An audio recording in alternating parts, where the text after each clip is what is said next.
Tonight's first battle, R. Kelly versus the Pied Piper, won't be seen tonight due to a herpes outbreak. We will go to the following program already in progress. Got a nice little kick to it. Hey, how y'all doing? All right, thank you very much. I'm Pimpy T, and welcome to Pimpy T Playhouse Productions. This is where all the magic happens. Where we create all the things that make you laugh, jump, and cry. Yeah, right here at the Pimpy T Playhouse Productions. So we got a great one for you. So roll up, pull up, and get ready to chuckle. Yeah, you gotta get your laugh on these time of days, cause this shit crazy out here. So without further ado, we about to kick this show off. Oh, speaking of kicking things off, don't forget to kickstart your day with a kickstart. Today I'm drinking strawberry startup. It's delicious too. It's smooth without all that attitude. You understand what I'm saying? That way you get all the energy you need and get it together without the crash or the jitters. And trust me, and for your after hours, try some of this strawberry startup with a little orange juice and a lot of gin, guaranteed to give her the energy she needs. Hey, look here. So are y'all ready? I say it is, you're ready. Well, let's get this thing on the road. Let's go! Don't forget to check out Pimpy T on his other website, bigger, under ID Worldwide Play. Turn up with Pimpy every Monday through Friday, and let's get jiggy. And also by the new game show coming only to NBC, America's Casting Couch Got Talent. What would you do for fame? See what these contestants will do just to get to Hollywood. Hosted by none other than P. Diddy. Who else could we get to do it? On NBC every Friday this fall. And also by Stro Minstrels. The Stro Minstrels is used for manly groups. Are you a man going through bloating and aching balls, can't sleep at night? Well, get Stro Minstrels and get your life back. Only with Stro Minstrels. And for funky breath, tell that devil he's a lie. With some Jesus spiritual mint gum. Bless yourself. Remember, what would Jesus do? Get that devil out your mouth with Jesus spiritual mint gum. And backed by popular demand is the LeBron James Etch-a-Sketch by Danky's Toys. Now you too can control LeBron James' hairline. Give him a box, braids, hell, even a fade. With the LeBron James Etch-a-Sketch. Get yours today. No Cap Podcast is here to let you know that all views and opinions are just that, views and opinions. These are comics having fun and poking fun at the things that happen in real world. So, we are no way, shape, or form cyberbullying or any stupid shit like that. To anybody else, enjoy the show. All you bitch ass niggas and the rest, fuck off. Oh, what's up, everybody? How y'all doing, all you pimps and pimpettes, hoes and hoe-ass niggas? It's me, Pimpy T, letting y'all know we're about to get this show on the road. But before we do, make sure y'all push that like button for anything that you like. And make sure y'all smash that subscribe button so y'all can always keep up with your boy on podcasts, little short films, and whatever else we might load up right here at the Pimpy T Playhouse. And well, without further ado, let's get into it, bitch. Right here, no cap with me, Pimpy T. This is a Pimpy T's Playhouse production. Ha ha! You already know, baby. It's time for the one and only No Cap Podcast, where we live, love, and laugh. Hosted by the one and only Pimpy T. Yes, sir. With special guest tonight, the Serpent of Evil. And always with the news, the one and only Dick Toucher.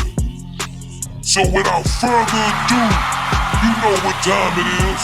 It's time to bring on our homie, the one and only,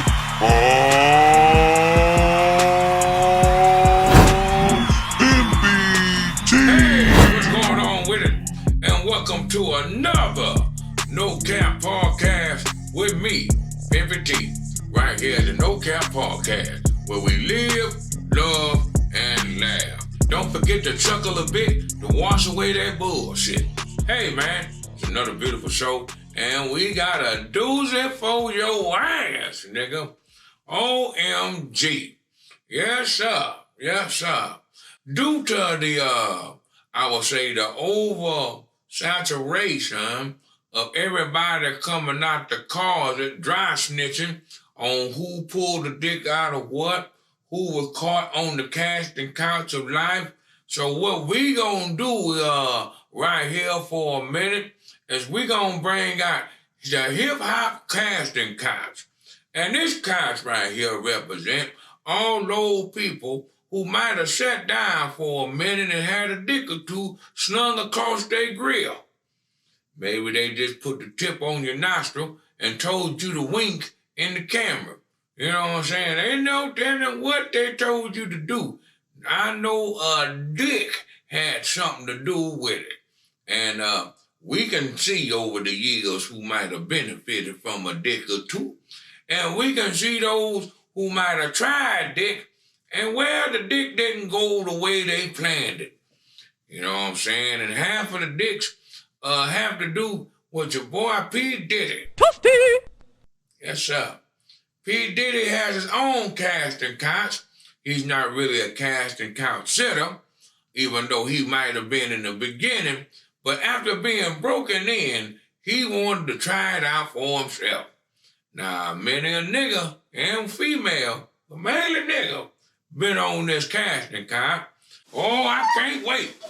Matter of fact, I got a special person to do it with me right on the other side of the line. What's going on with you, Serpent of Evil? Yeah, I'm back in the house for another one and only Pimpy T Playhouse Podcast, baby. We are back into the No Cap Podcast. And again, and you're right. Hey, this something that you got today, Pimpy. How they gonna handle it? Go ahead and tell them what it's about, right? Man, you know what? So much going on in the hip hop. Today is kind of hard to be straight when everybody's gay. I'm just saying, today we're gonna talk about the casting couch of hip hop, or hip hop casting couch. You know that couch that all the porn stars used to go on or the superstars. Yeah, the casting couch, like when you want to audition. Yeah. So we're gonna talk about hip hop's casting couch because it is some dues to be paid. I would say the best word I can think of right quick. Yeah. Dues. And the person who high on the list of people paying dues to him right now is P. Diddy. That boy got more scrutiny about his alleged dick than anybody out there. Everybody and their mama are saying something about him, man. I rock with Puff Daddy for a long time as far as the music thing, and when all these new allegations and things are coming out, I'm starting to reminisce and look back and think back on some things. But it is P. Diddy, Puff Daddy, Sean Diddy, Diddy Pop, whatever you call it. Yeah, Padisha.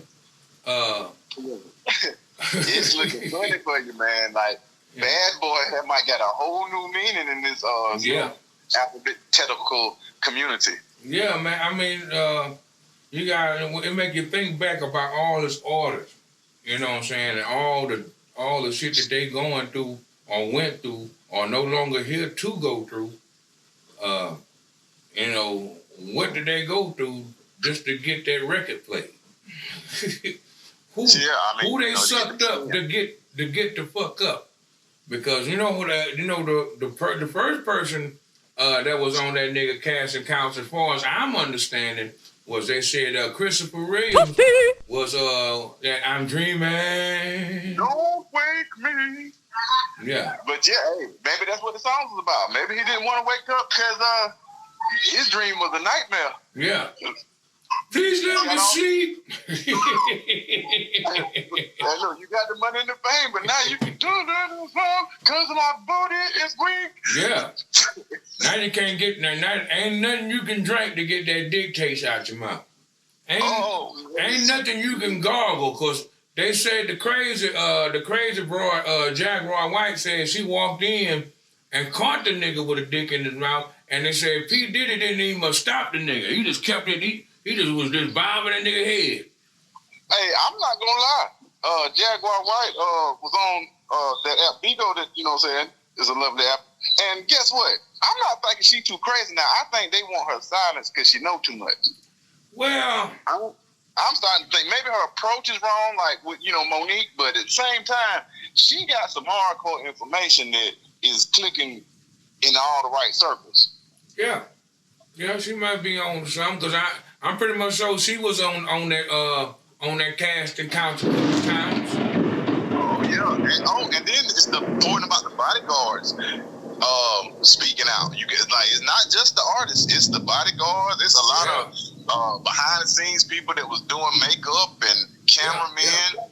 Yeah, a lot of bodyguards said that they went to a room that they couldn't go to. They done been to a bunch of freaky rooms before, but they couldn't go to this one. And he said that, and then you'll ask the girls when they coming out, man, what's going on up there? And they would giggle. And then he said one or two of them might say, man, them niggas up there, wow. You know what I'm saying? Yeah. He said, with the white girls and all the other foreigners, they would giggle like, nigga, I can't say what's going on. and it's too many comedians that's co-signing and have been saying these things for years about the Hollywood parties. And P. Diddy is the king of the Hollywood party. Yeah, you know, I'm gonna say this one. The next on the cast and couch was Exhibit. He tried to get Exhibit into the game. Exhibit got a video out. You can go find it of him saying how P. Diddy took him to Miami. I guess Miami is his secret hideout. Well, where it go down at. I don't know what's going down in Miami. It was got a bunch of gay clubs. I'm not sure. I never seen that shit going in Miami like that. But Exhibit said that it was him, P. Diddy, and Superhead. He said he was talking to Superhead, and then P. Diddy called him over and said, watch out for her. She take photos with fingers in your booty. Hey, ain't that like, what's that movie CB4 in Johnny Johnson or that Chris Rock had put out years ago? the lady that be scheming on the rich rappers and catching them in uncompromising predicaments. Yeah, you know, they'd be the ones out here telling. You know what I'm saying? Right. Yeah, they the ones out here telling all your business. Look at Superhead. He said that he went to Superhead after P. Diddy told him that, and he asked her, "Hey man, what puppy talking about? You take pictures of people with fingers in their booty?" And he said that she started laughing and said, I'll tell you that later. And he said, while they in the club, she telling him to look around, and she pointing out all the gay shit going on in the club. Mm-hmm. That he wasn't paying attention to. and again, it's so crazy because there's so many names, and so many things when you think back, so many artists that strangely had a bond or a connection with P. Diddy, Usher, and so many of his Bad Boy South. They even have allegations with T.I. Hey, why you said Usher? Let me tell you about Usher. Usher on the hip hop. He on the couch too. He on the couch. P. Diddy had said on an interview with Kevin Hart that him and Usher used to fight over the frosted flakes and when they woke up in the bed. Ow, that's way too much. It ain't that much closeness in the world. Hey, look, go look for it. He was about to tell it all. He said, man, me and Usher used to wake up. Wait a minute, pause. We used to fight over the frosted flakes. We used to wrestle over the frosted flakes every morning. I said, wait a minute, what that mean? What kind of wrestling y'all do? And look, and he was like, nah, he was 10 and I was just a little bit older, like in my 20s. Like, wait a minute, you was 20 and this nigga was 10?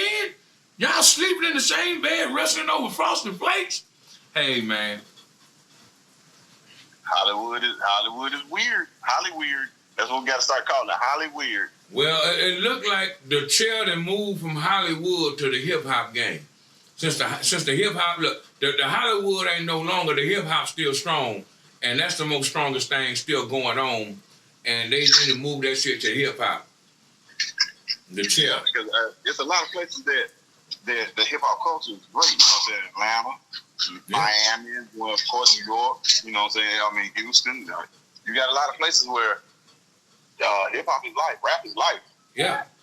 So knowing that, that's probably why they're attacking the hip hop culture now with the gay shit, with the agenda, with the underlying agenda that they say don't exist, but exist. You know what I'm saying? I mean, look at it like this, yo. Let's put your boy on the chair. Let's put him on the couch. What's that nigga name? Take my horse to the old barn road, whoever. Ride till I can't no more. When he first came out, he wasn't talking about how gay he was. Right. But then he immediately went on and said, you know, say it's a big market now. It's marketable. So yes, so many, they went to jump on it. Jumped on the bandwagon. He probably got, you know what I'm saying? He probably got his booty tickled. Probably thought it was cute. Well, you know, and again, we got to remember this has been rumored for years being in Hollywood. That's how you get certain levels of position. Yeah. Yeah. And they always say that when you willing to go by their rules, you get doors opening by the dozen. When you want to go against the grain, okay, yeah, you can get all these movies because you're a great actor, but you will never get the recognition. Hey, what does the A in A-list stand for? Anal. What does the A in A-list stand for? Yeah. There is a sign on the ass. Let me sign in your ass. I mean, sign on the dotted line. I'm sorry. I forgot what room I'm in. Sign right here on the brown app. You know what I'm saying? Look at this casting couch of hip hop right now has got a lot of people that might need to sit on it, but we will never know because you never know how far they went to get where they at. They said P. Diddy was on the casting couch at one point in time. That's how he got his position. He had to suck a dick. So I'm pretty much sure he probably like Herrera, God bless his soul. Andre Herrera, they say that, you know. Yeah. That's who introduced him to the game. Yeah, that's who introduced him to his dictates. And then P. Diddy like, fuck that, I'm going to get somebody back. Yep. Oh, no. Oh, you can't stop, it won't stop. Man, it must be the ass. Oh. Kick your mad dicks up in your ear, brand new dick up in your ear. It's all about the booty holes, baby. Yeah. Oh, P. Diddy. Look, man, look, yeah. Yeah, I'm trying to tell you. What you want to do? Want to be biased, trans? I'm sorry, Pete. I'm sorry, Padisha. Look, want to be a baller, shot call. Look, yeah.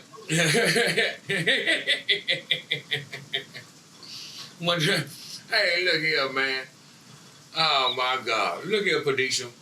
It's just funny how everything's surrounding you in a weird way. Like the nigga YKRS or RS, who the dude he took to Jamaica. You know what I'm saying? For what? What are you taking me to Jamaica for? Well, hey, like I love to point out, P. Diddy's one of his big Hollywood acting careers was with that movie Get Gone with the Greek. Oh, Get Him to the Greek. Okay, so everybody, hey, y'all go check out that movie again and watch P. Diddy and his role in that. And the whole point about the what was that drug they was on? Jeffrey. Yeah, Jeffrey being in a mind fucking and you go back and watch that video. He was telling on himself. You saw played right. that role entirely too good, Sergio. He did it too good. He did it too well. He was telling on himself. He was letting you know this is the nigga I am for real. Right. This is how I got them niggas to sign they really like. Yeah, this is how I got them niggas to sign they publishing over. I gave him a Jeffrey and mind fuck. And that's what it is. And look, we rubbed on each other because of softness. I mean, you know. Yeah. It's right. Hey, hit this. Yeah, and you come in the room and see that nigga rubbing on somebody's head, and he rubbing on that nigga chest, like, hey, how you doing? Them niggas on that Jeffrey. That's all that is. And somebody about to meet Ben. And that's the type of Ben they want.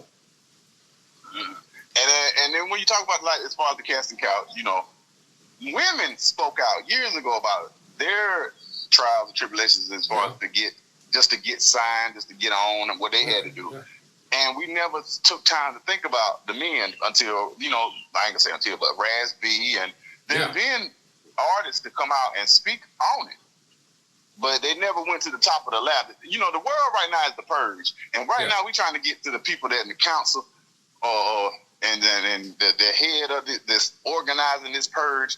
And so many truths coming out right now. So many exposure of hidden secret societies and things that it's hard for them to manage right now. Yeah, because a lot of people are tired of the ridicule that they had to face about saying something back in, or not saying something, or being a part of something, and they feel like they lying, and then when they speak out on it, you know what I'm saying, they get rid of it. And they feel better about the shit. Now, some of them are just doing it because, okay, you bitch ass nigga, you want to fire me, bitch? You want to fire me? I'm writing a tell-all.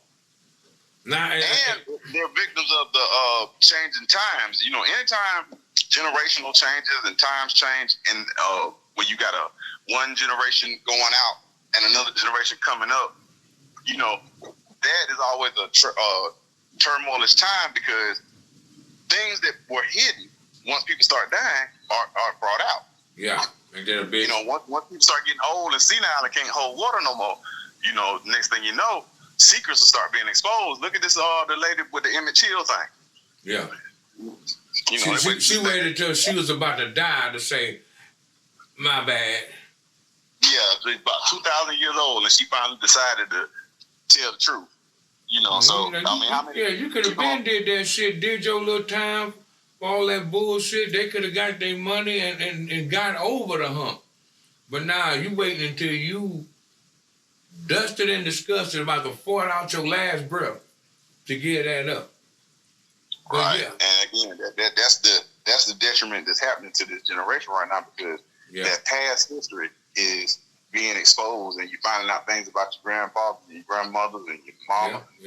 That now that you're an adult, it's striking you as what was really going on.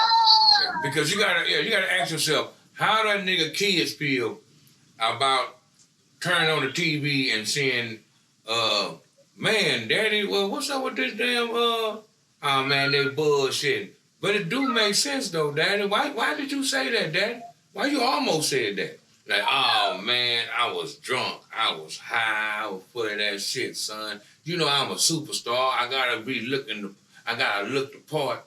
Like, no, nigga, it's all good. I mean, you got a lot of victims. I mean, look how he did Fabulous, because Fabulous on the casting couch too. When he kept calling that nigga daddy.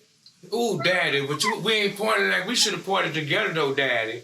That's how he kept saying it. Now you can go back and look at it. Daddy. But say daddy, but we didn't party like we supposed to do on mine, daddy. I'm like, ooh, Lord.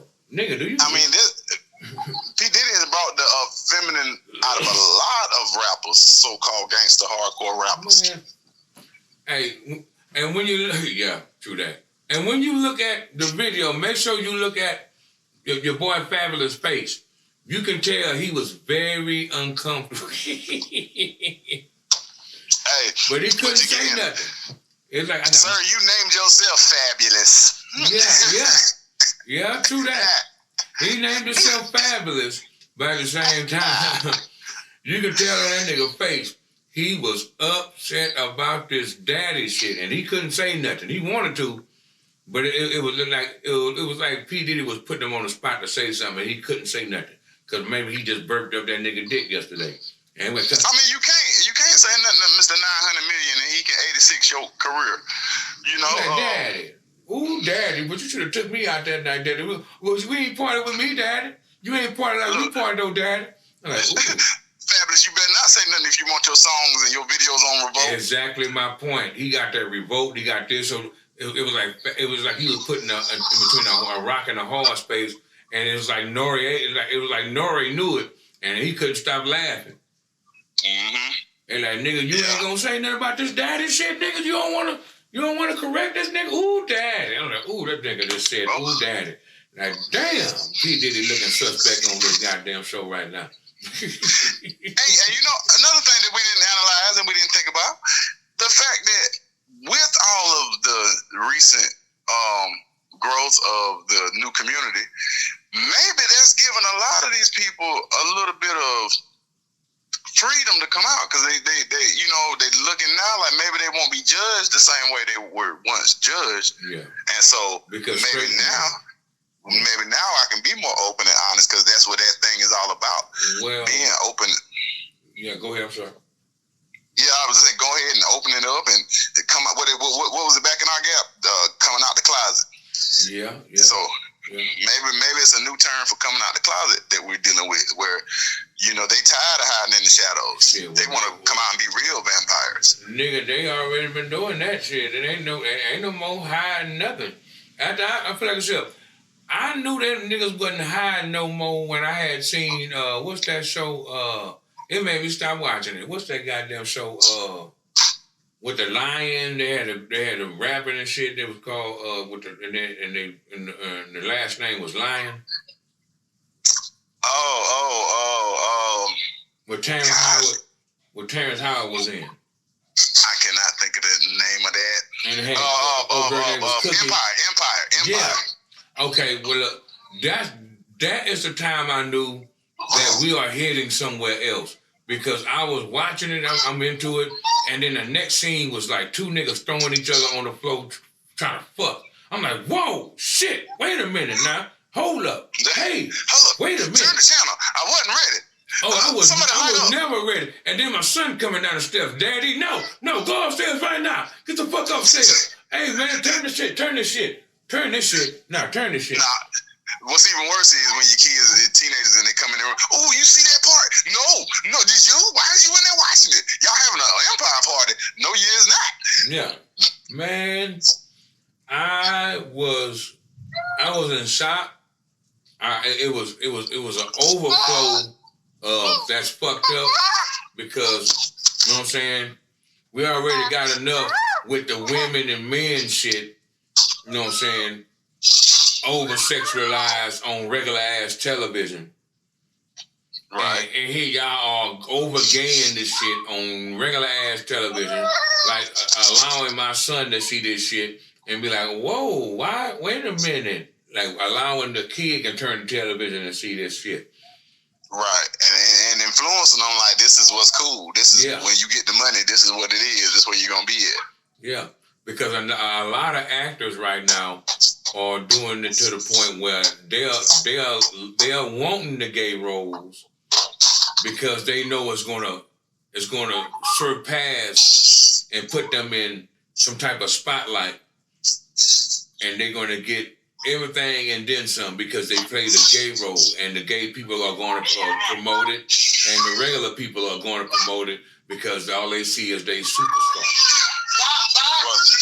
Well, it worked for what's his name? Holiday Heart. What's Ving Rhames? You know, you got quite a few actors where that worked. Well, he played that strong punk though. He played a manly punk. And then you got Wesley Snipes with Wong Fu. I mean, AKA the Hollywood dress. All I know is that was the worst thing coming. Okay, yeah. That's how you know it was something out there, because they was demanding you to be something that you ain't got nothing to be. Like, why you gonna take this strong ass, built ass man and turn him feminine? This nigga is he gonna make the most ugliest bitch. He ain't even much realistic as a man, bitch. He looked like a man. He looked like Rain Man in a wig. I never understood it. And I was like, man, he must have got paid a lot of money, and that was the object. It was to take him down a bit. emasculate the strong black man. Yeah, because that nigga was too big ass, too strong, all them muscles. Like, look at this shit, man. They got you out here. Like, I look, and I only watched the previews. I never watched the whole movie. I couldn't do it because I couldn't look at him like that. Yeah, me neither. A lot of those roles, I'm aware of them, but I can't really say too much because I've never really seen it. Like, I won't take the time to sit down and watch it, you know. Yeah, because it messes you up. It makes you look at them differently, even though you're like, yeah, this is a role, but that role you're playing, even though you might have got it from somebody you grew up with or whatever it is, you're playing it not only to a T, you're getting into it. Right, and my thing is, I don't understand. You know, well, I don't understand, but you know, it's just the thing of the money. The money rules it all. Like we've had so many that just they give it up they give up their integrity. Yeah. For the dollar bill and feeling like that is going to suffice.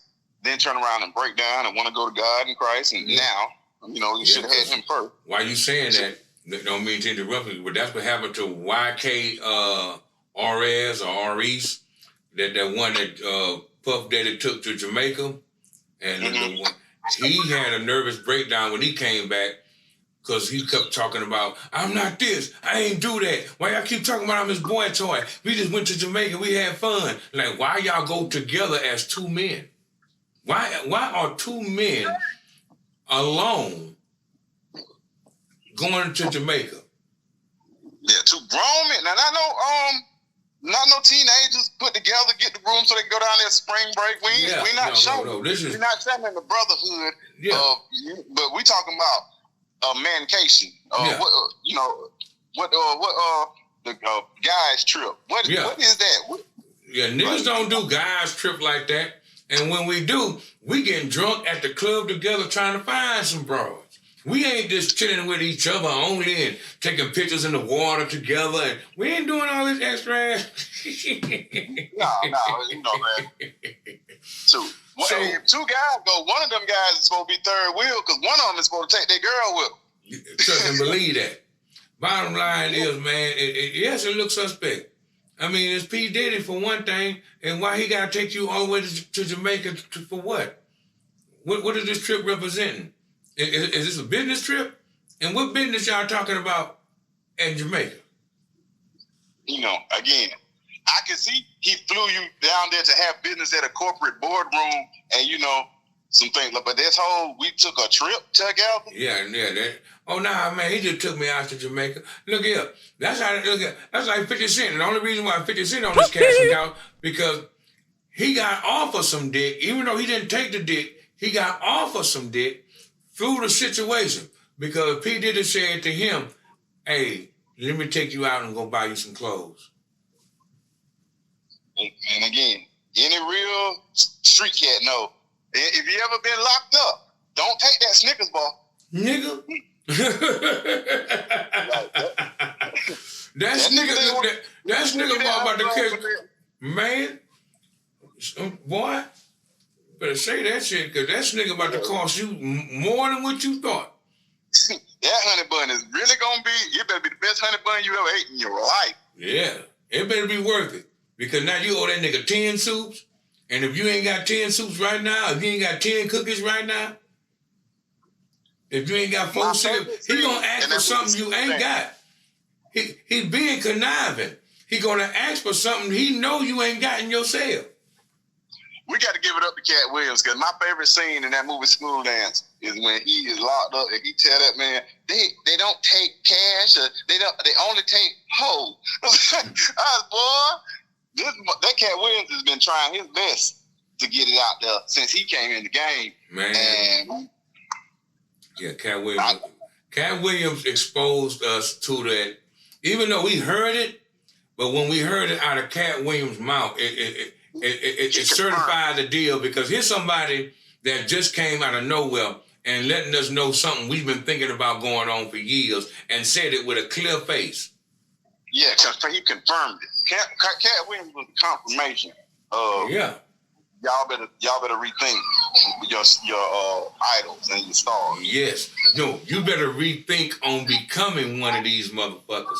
Because if you come down here, the things you're going to have to do in order to receive the little bit that you think they got, because they ain't got much. It look big on the screen, but when you come to the reality of it, when you're there with them, they look so small to you. They look so insignificant to you because they are struggling like you. The only difference is their name is bigger than yours.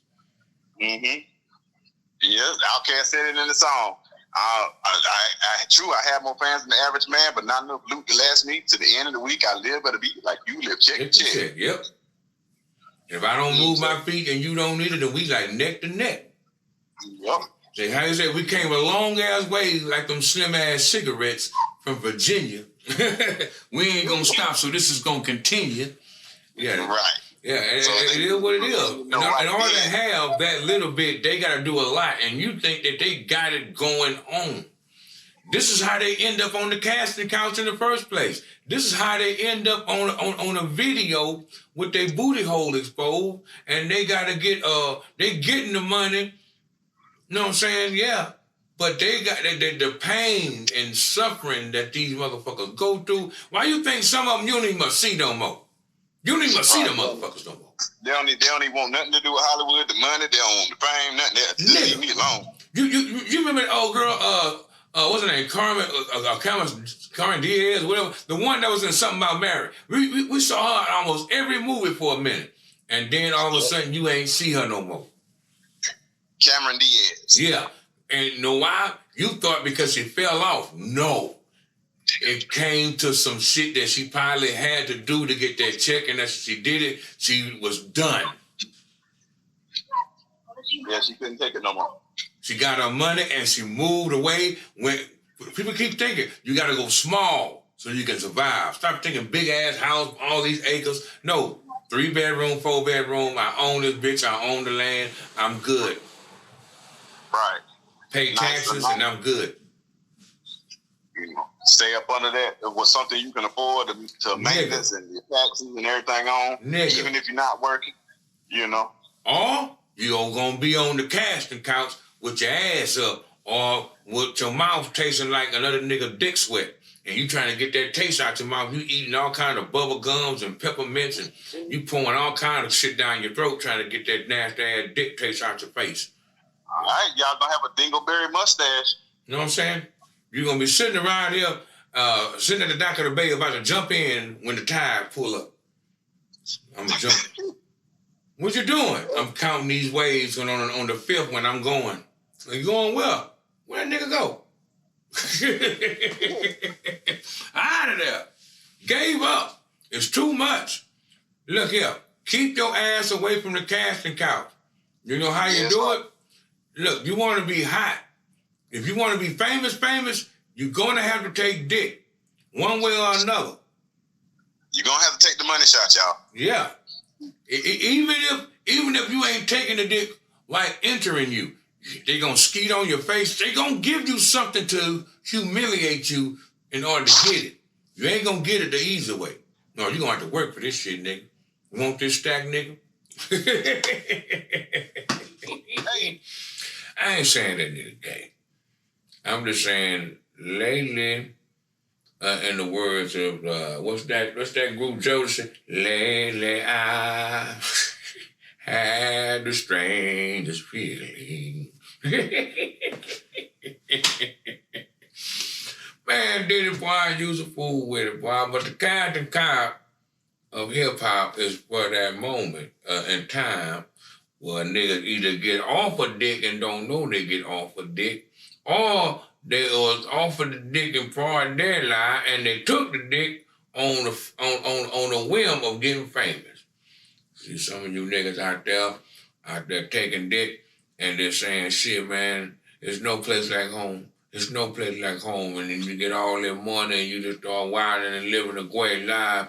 But that dick taste will never leave your motherfucking mouth. But sometimes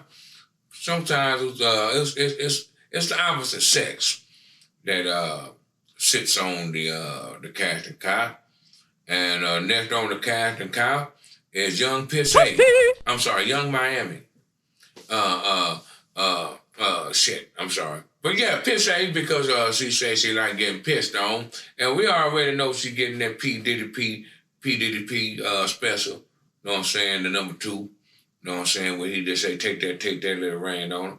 And that's how she get out of lounge, by getting pissed on. And probably jabbing 2 fingers in that nigga tank muscle. That's why she said she like to take pictures of you with fingers in your booty. Because that nigga getting the fingers in his booty. He getting the prostate milk like that boy, what's that boy name? Whack 100 Whack Wade. Got that like 100 Whack Wade, they getting that prostate milk. Then they're talking about, getting the prostate. Yeah, you know what I'm saying? The old slide. Yeah, y'all nigga better stop playing with your stage, boy. That motherfucker. You gonna keep playing with your stage, you gonna fuck around and have a walk out of this world. Gonna be looking like goddamn, what's that boy name? Hold up.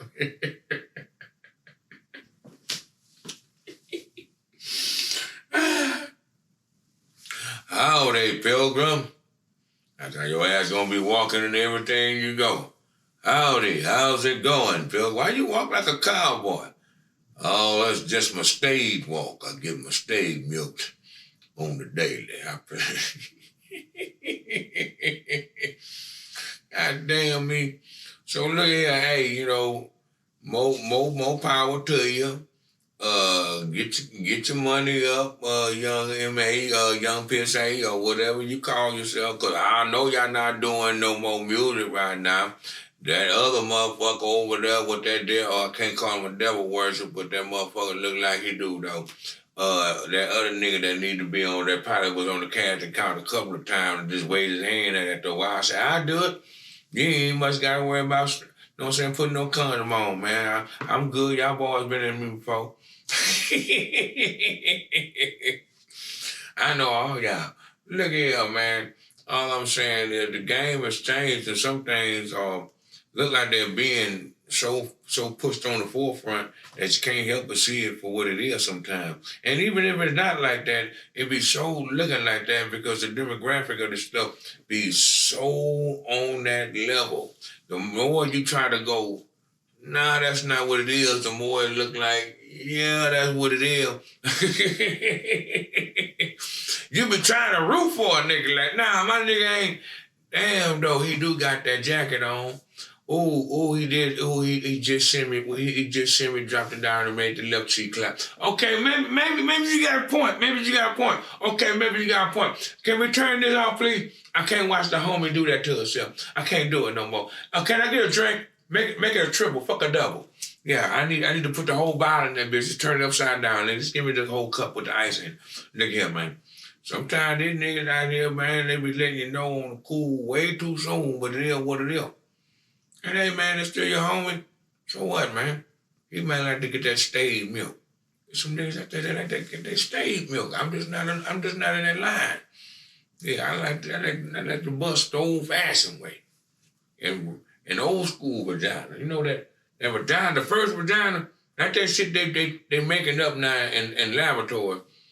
Yeah, the nigga, they building these sugar, spice, and everything that ain't right. These are the ingredients of a man-made vagina and taking the nigga penis off. Super gluing this man-made vagina, or it might be magnetized. They might put some metal on your bone and let you magnetize that motherfucker. That way you can take it off and brush it and clean it. You know what I'm saying? You know what I'm saying? And then it'll stay right there. You ain't got to worry about it. You know what I'm saying? And it's magnetized coochie. Go as deep as you think you ain't going, because you ain't going deep. Woo, the game is crazy. Wow. Man, I'm so happy I got some regular vagina, man. I don't want no parts of the game, boy. I don't want to be on the cast and goddamn card, man. If I got to be on the cast and card in order to make it in the game, nigga, what the exit that is right here? Okay, let me get on up. Nah, y'all good. You ain't got to show me nothing now, nigga. I can get out by myself. Nobody got to show me nothing. You ain't got to touch me. You ain't got to lead me to no way. And then what this about? Oh, what's up with this? Why is it all dark in there? Why is only the light on this couch, man? Oh, no, watch out, excuse me. Now I'm going back where I came. Now I'm not going over there, nigga. That's the car. Fuck that car. I'm going back where I came from. No parts of the game. Y'all niggas in there tickling niggas' booty holes and telling them that you're my little secrets and shit. Rabbi niggas. I hear rabbi niggas. And these truths shall you forever keep them. You know what I'm saying? They bending you over and spreading your butt cheeks and doing hymns in your booty hole.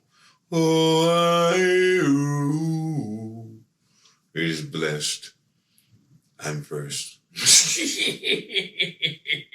And what's so crazy is that it's the 50-year anniversary of hip-hop. It been in the game 50 years doing what no hip-hop does best. And now in this time, not saying it wasn't back in the day, but it's saturated with a lot of people having these fascinating stories about having some type of gay moment. Or should I say casting couch moment. Right, yeah. Bring it to the title. Yeah, because it's a lot of like rappers I've been seeing, like fresh new rappers who were signed to certain people and they was like, you know, they went to a party they was invited to because they knew artists. And he said he went to this one party and as they were coming in the door, they was grabbing certain people's dicks and they happened to try to grab his and he caught on. He scooted back and he said, man, I almost punched that nigga. And they said, they said that those people that allow that to happen get some type of treatment. And he said when he came with that type of hostility, it was certain things they just kept him from. Like, oh no, sir, you gotta only stay here. You know, like, but as long as you let that dick get grabbed, or as long as you allow them to do certain like cold moments on you, you good, you green light. He said the nigga also said that they would come in and try to dress you. That's right. I mean, I've been in the entertainment business deep enough to know, you know what I'm saying, to see where all this could go on, man. So wardrobe and, you know, the makeup. And most of those people are from the community, you know what I'm saying? They are, because again, they enjoy those types of things, you know what I'm saying? Yeah. Like the community enjoys doing makeup and hair and, you know what I'm saying? So they're very involved in the background. The masseuses and the caterers and the people that are in the background, you know, they have those alternative lifestyles. So they cater a lot to them. And then didn't Terry Crews speak up on that fact? As far as the unwanted touching. Terry Crews. Yeah. I think he did get dick grabbed, didn't he? Yeah. Terry Crews spoke up on it, and then you got the guy Harvey Weinstein and the whole Weinstein scandal. That's what that was all about. Yeah. The fact the whole fact that Harvey Weinstein is locked away like Bill Cosby right now was behind the fact that he used his power at that company to, you know, solicit and do manipulate and do what all he wanted to do. Yeah. So this is again passed down from the higher ups. Yeah. And I'm noticing it seems like now I think it's been in hip hop maybe like for the last 10 years, but you never knew it was there like that. It might have been there for longer than that. Now, I had to be for 10 because I don't too much remember hearing too much. Now, yeah, because your boy Williams, Your boy, the Don't Wake Me, I'm Dreaming was supposed to be giving P. Diddy head and that type of shit. And then what's that nigga name? African Bambaataa or one of them niggas. Oh yeah, he got caught in his scandal. Like, so that's back Yeah, he the had 80s, a casting 90s. couch. And when was he hot? In the 70s, 80s? Yeah, late 70s, the early 80s. So, you know what Now, I'm saying?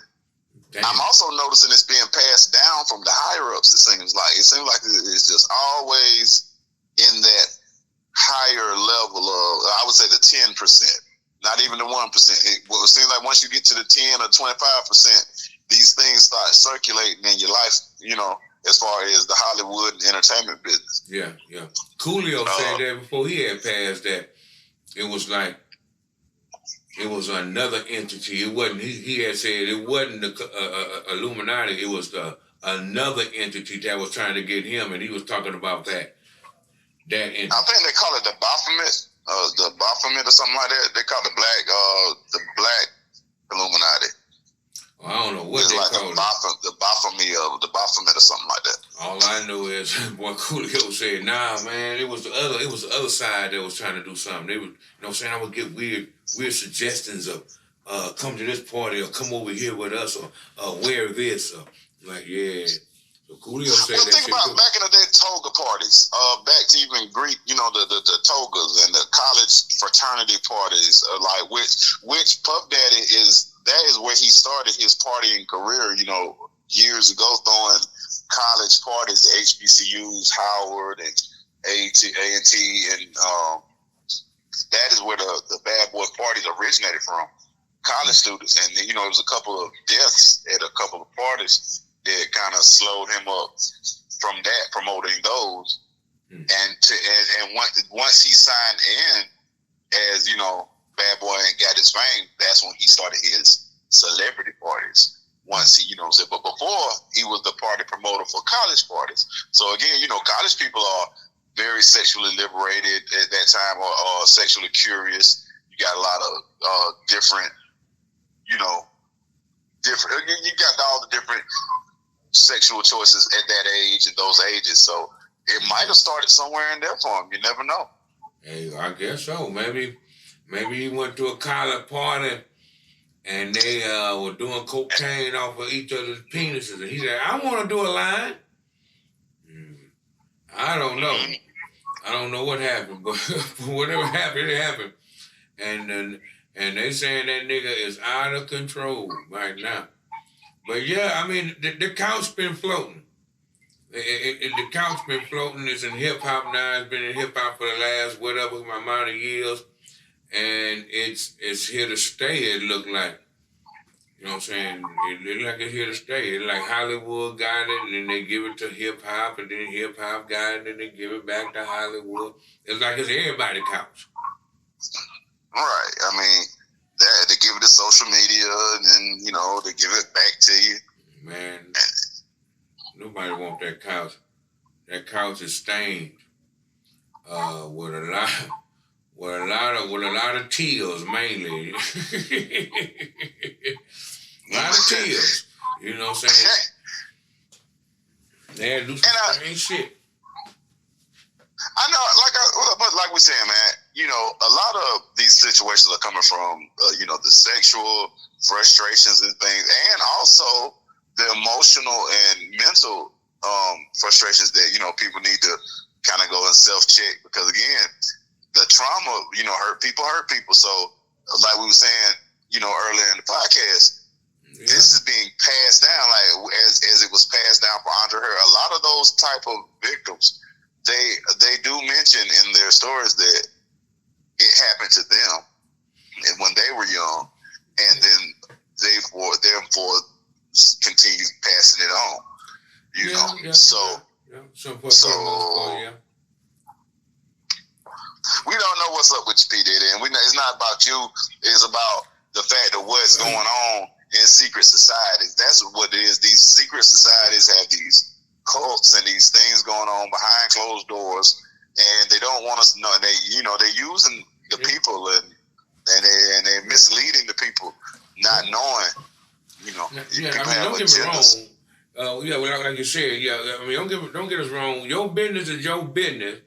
We don't really want to know. We hoping that we wrong, but it's just it don't look right when. Yeah, sus is the word when it comes to P Diddy right now. Yeah, it don't look right in the way you talk, and it don't look right in how you be handling grown ass niggas, and then it don't look right when your bodyguards are telling all these damn fascinating stories, and then you are doing it in broad daylight and then saying that's not what that is.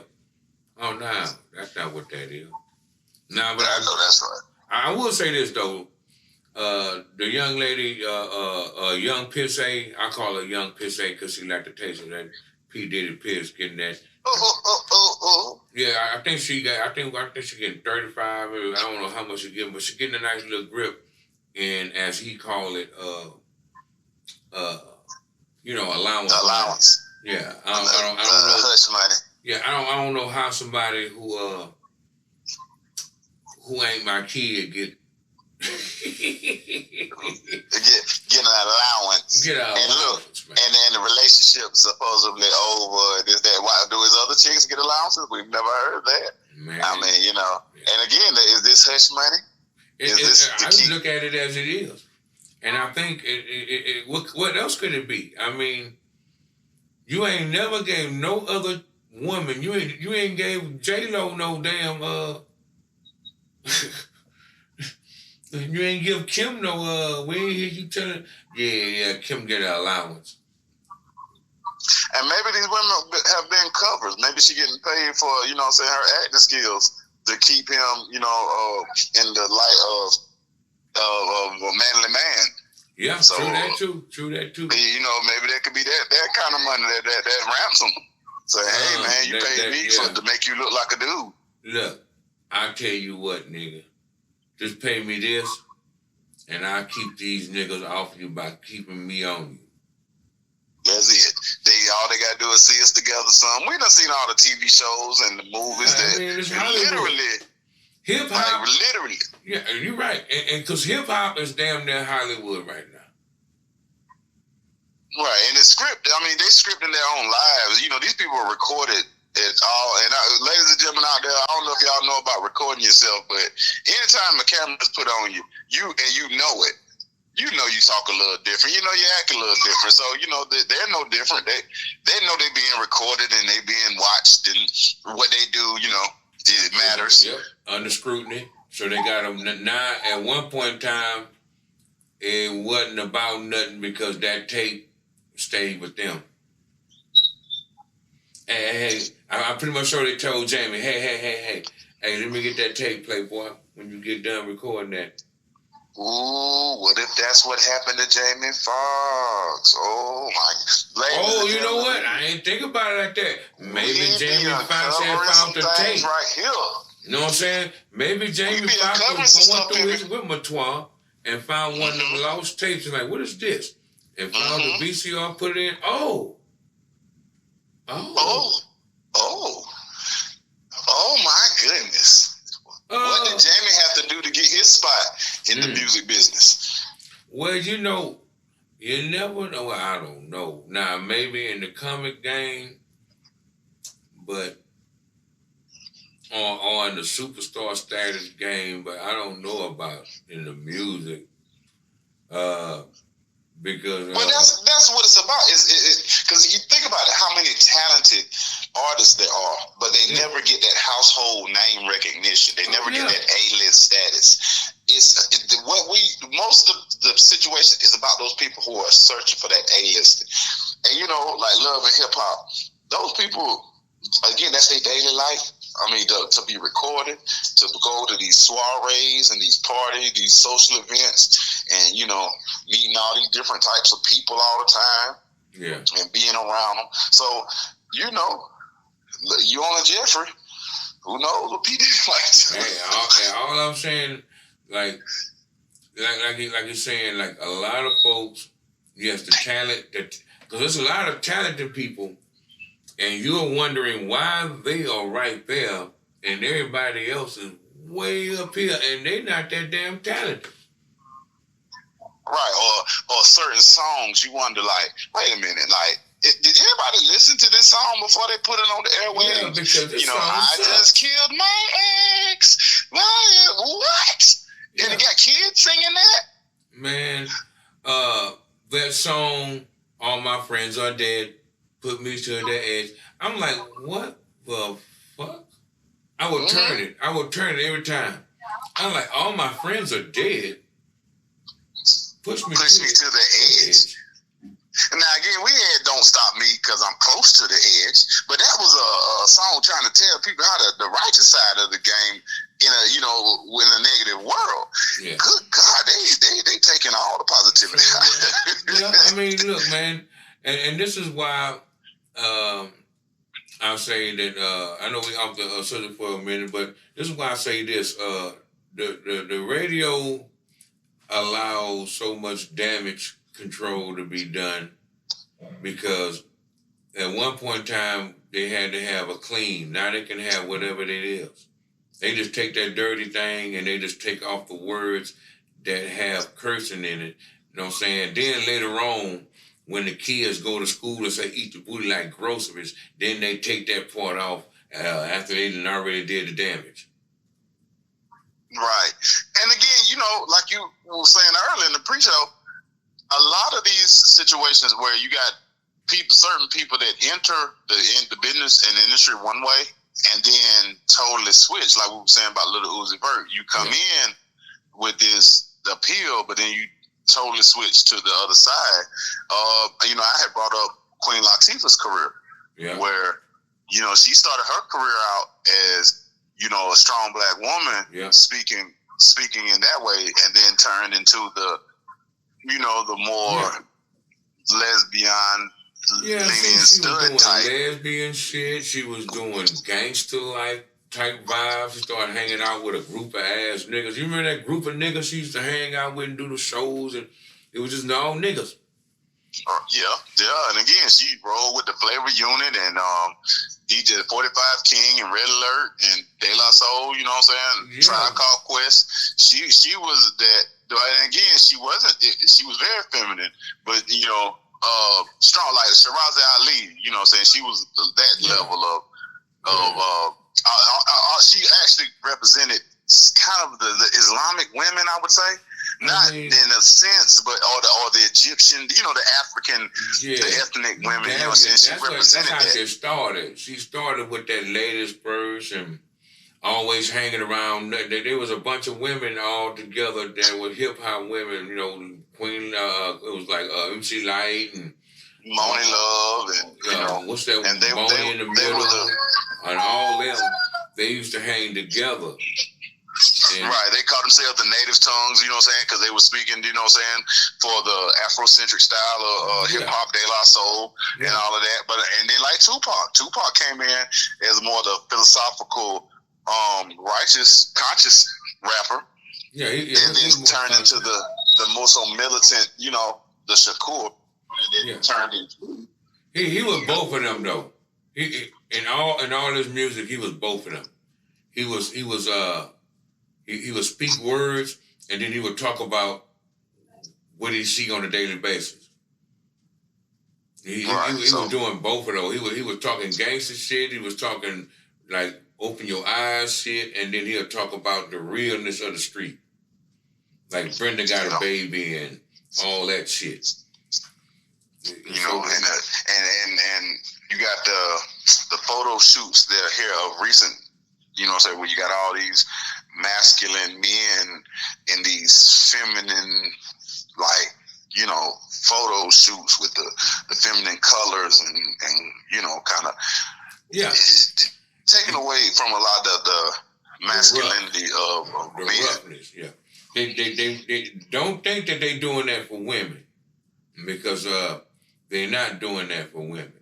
Women like it just like they see it. Because that's how they see it when they see it up close and personal. It's rough, rugged, and raw. And think, back in MC Light, the early 90s, she was singing about having a rough neck. You got Eve. You got songs from Lil' Kim where, Beyonce even, I Want a Soldier. Yeah. You know, we lost that era of encouraging the young men to be strong men, and turned it into be gang thugs. And either gang, or they coming out flamboyant, doing some flamboyant stuff, because there's a lot of gay rappers now. Not saying it wasn't none back in the Gap, but they are, and it makes you, this is the only thing I'm saying.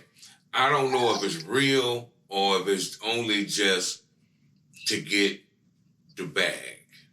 No, let's not forget the great genius Aaron McGruger in the Boondocks, Thugnificent. The whole episode, like how ahead of its time and prophetic was that Boondocks part where you know, rally.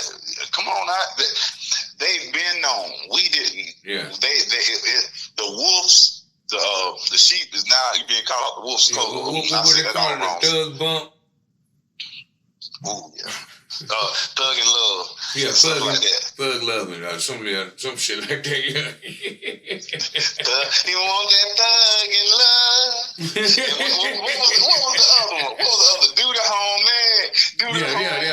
That's the bump when they were bumping tips and shit. Yeah, busting chesticles. Bumping chesticles. Do the home man. Boy, that's do the gay bad. Do the gay. Do the home man. Man, that's a sissy boo. Look here, man. Nobody really had a problem with that stuff, man. It's just the fact that if you're going to be that person all day. That way we can handle it instead of doing it like you're doing it, because it's only being handled in a way like, damn, nigga. I mean, that means everything about you they said was true. It's like they're taking away the choice of the youth to have a choice of being normal or being famous. Eccentric. Being famous with flaws. Because you can be famous with flaws. I like how the baby did it. Stay out of my way. I'm going to let my fans lead me to the water. And I'm going to make this shit the right way. I don't need all that bullshit around me. I'm keeping the same niggas I hung with back in the Gap, and only these niggas, and when they start acting funny, I'm getting rid of their funky ass. You know, you do the same and keep the same, and that way when people come at you with some bullshit like, hey, how you doing today? Look at some of his interviews. That nigga damn near ain't talking. He acting stupid and shit when people come up to him. That's how you do it. Yeah, again, didn't Shaq say that's why he used to mumble like that, because he didn't like doing interviews? So he figured that he'd start doing that, and then stop asking him to do the interview? No, but that, you know what I'm saying? It stopped people from playing with you. Yeah, because again, you got a lot of those commentators and interviewers that they're surfing for you to say something so they can go pick it apart and edit it and reword it so that, you know, it sounds different from how you said it. Yeah. To start something, because you know they get their careers from that.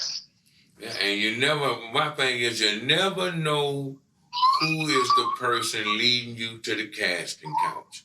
That's the only thing that's so dangerous about this Hollywood. So you gotta in this mainstream of hip hop, because if you look at it, it's only the mainstream that got those problems, and the up and coming people that they robbing of their manliness and just throwing them back into the world and leaving them broken and confused, and then later on when they coming out acting like Orlando Brown and people thinking they're crazy. Yeah, that power trip, that, you know what I'm saying, that abuse of power, where your position, and you know what I'm saying, hey, I could do this, that, and the fourth for you for fame, and you know you bright-eyed and bushy-tailed, and you jump on it. But then, come to find out, you know, none of it was real. And again, we saying, like, there's so much of this coming from the higher-ups, with the managerial parts of the business. That's what's, you know what I'm saying, scary. That's like, you know, in all facets of it, it's like the predatorial thing actually is what's starting to look like with P. Diddy. Yeah. With all, not all, but like, the main higher ups who are feeding off of you, is they are now looking predatory. Like they're looking for the weak ones. Like we was talking about back in the Gap about all the people who are weak-minded that are killing all the drill rappers. They were looking for them niggas because they can buy you, get insurance on you, let you put all that bullshit out, waiting for your death. And when you die, they gonna give your mama a check every whatever. But man, you don't believe the money they got sitting on the table. Right. So it's the same. It's the same shit in a way, but it's like it's more like a mind fuck. Like we were saying there, it's more like a Jeffrey. It's a mind fuck. It's fucking you up mentally and breaking that spirit that's in your head to give up. Yeah, you know what I'm saying? So, and there's so much of it going on right now, man. It just, it's going to get to a point because the exposure is happening. And the truth is what's wanted. Like, that's been the situation since we elected Barack Obama back in 2008. Yeah. The truth. We want the truth. Like, just live in the truth. Don't, you know what I'm saying, these delusional lies that people want to tell themselves and make you believe. You know, you ain't finna make me crazy. Yeah. You're not finna tell me that long, tall, that's not a giraffe. That is a giraffe. That's not a tiger. You can't make it a tiger just because you want to. Yeah. And you know what's so crazy though? And that's even for us. Nobody's talking about the Baptists, I mean not the Baptists, but you know them and how they fucking a gang of little boys and get moved to another state to fuck some more little boys and get moved to another state where they can fuck some more little boys and move to another state where they can fuck some more little boys. And all they doing is playing, do the shuffle. That's all they doing. They doing the hustle. And all them niggas need to be on the casting couch because I think anybody in this day and age going to be that, you're only doing it for the little boy. You say you wanted it. That's why you signed up. You only doing it for the little boy because if you're doing it for God, then why do you need the little boy? Right. Why is that still a part of your ceremony? Well, look at the little boy. I'm like I said, if I was to be a rabbi, you ain't gotta worry about that little motherfucker. You might have to worry about your daughter or maybe your wife or your auntie or your mom or some shit, but you ain't gotta worry about that goddamn little boy. Now on top of that, when you come to get your little nigga, I want you side by side with that motherfucker so you can see that I don't want no alleged booty holes. Yeah, man. I mean, just misleading the youth, period, man. Like, what happened to, I believe, the children are the future? Where did that die? I can tell you what happened. White folks are not liking the fact that their children are looking at the future and wanting togetherness. The higher ups are not liking the fact that their kids are looking at the shit and seeing that, man, I'm well off. Let me help Tom. Why the fuck are you trying to help Tom? So the vision is easy to control the masses. Keep the whites on the blacks, the gays on the straights, all that shit. Keep the confusion up so the higher than highs can keep their pockets fat. Because they win off of all that shit. That's all that matters to them at the end of the day. Yeah. Are they able to keep affording their lifestyles? You know what I'm saying? Who the fuck do you think own that insurance company on the life thing that you keep paying? That motherfucker that shit way up there. Who the fuck you think own the hospital that you keep going to every time you fuck something up? That motherfucker way up there. All right, look, check this out. What I'm gonna do is go to a little something from my boy Dick Toucher in the news. Let's see what he got stirring up. And then we're gonna come back and talk a little bit more about what's going on in this crazy world that we live in. It's crazy. Take it away, Dick. Now it's time for your anchorman, the one and only Dick Toucher, right here, live on No Cap News. Take it away, Dick.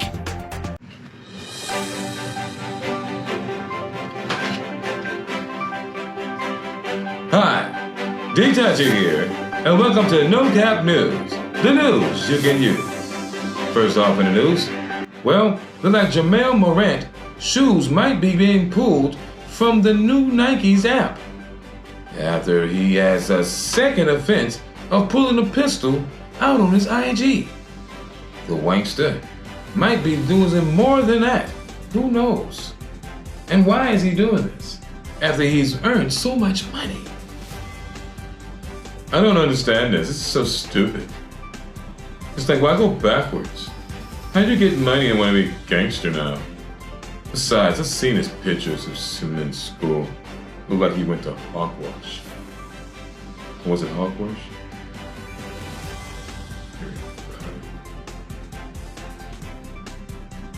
Also in the news, well, it looked like Jamie Foxx is now in rehab. And not because of dope, like some of you may have thought. Nope, because of a health scare. Now he's trying to get himself together, somewhere in Chicago. And it's not the type of rehab, ladies and gentlemen. It's the type where you go for a stroke or things of that nature. So let's wish him a great recovery so he can get back on stage and tell us the story of how he got over. I must admit, Jamie is one of my favorites. I always loved Jamie. He's one of my top 10s. He always makes me laugh. Pull through, Jamie. Pull through. Moving along in the news, well, it looked like Sukihana's new song, Eating, is causing a lot of havoc in the household. Men saying they're tired of their wives trying to eat their ass. Studies show that it's a 60% rise in women now wanting to eat man booty. Why, I don't know. But Trick Daddy, the leader of the Eat a Booty gang, went to his Twitter and stated he's so happy that Sukihana is letting it be cool to eat man booty. So many men's butts are dry. Now they can be moist. Charlamagne the God also stated, if eating my ass is wrong, I don't want to be right. Tank, singer and songwriter, one-upped them by saying he's dedicating his next song to Sukihana called Let That Woman Eat in dedication of her coming out on eating man ass. Tank's, we got a snippet. Here's Tank's new song. Let that woman eat. If she wants to go down. Let her do it. Let that woman eat. But no utensils, no penetration. Let that woman eat. God. So, do you dabble? Do you dabble in a little munchy mood? Nasty. I've never ate ass. I don't want mine ate either. It just seems like something none of my menus. Go ahead on. I know one thing for sure. I know who I'm not inviting to the house. Bring your own silverware. Also in the news, well, look like Good Burger 2 is well on its way. All systems go after they said they're now got the set built. We can't wait. I love Kenan and Kel. Some of the best times in the 90s of sitting back and eating some popcorn and watching a little Kenan and Kel. They tickled me so. I hope it's a good one though, because we had some sequels that were utterly disgusting. What's the one? How High 2? Trash. Just downright trash. And the other one, what was the other one? I couldn't wait to see it. I got the hookup too. Dumpster juice. Just dumpster juice. I don't know who wrote these movies. It's like, must have been a retarded monkey.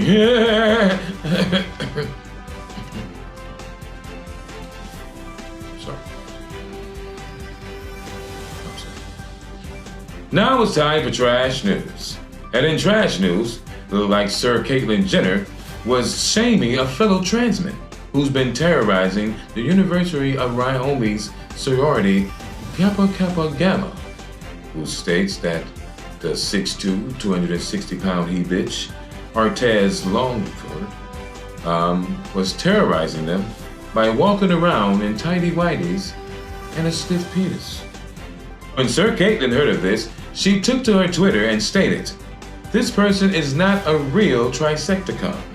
This person is a sexual deviant who gets his rocks off by playing manga games and anime. I can see that. I can see that. Judging by the face. Look at that. Look at that face. Can't tell me that face is kind of manga influenced.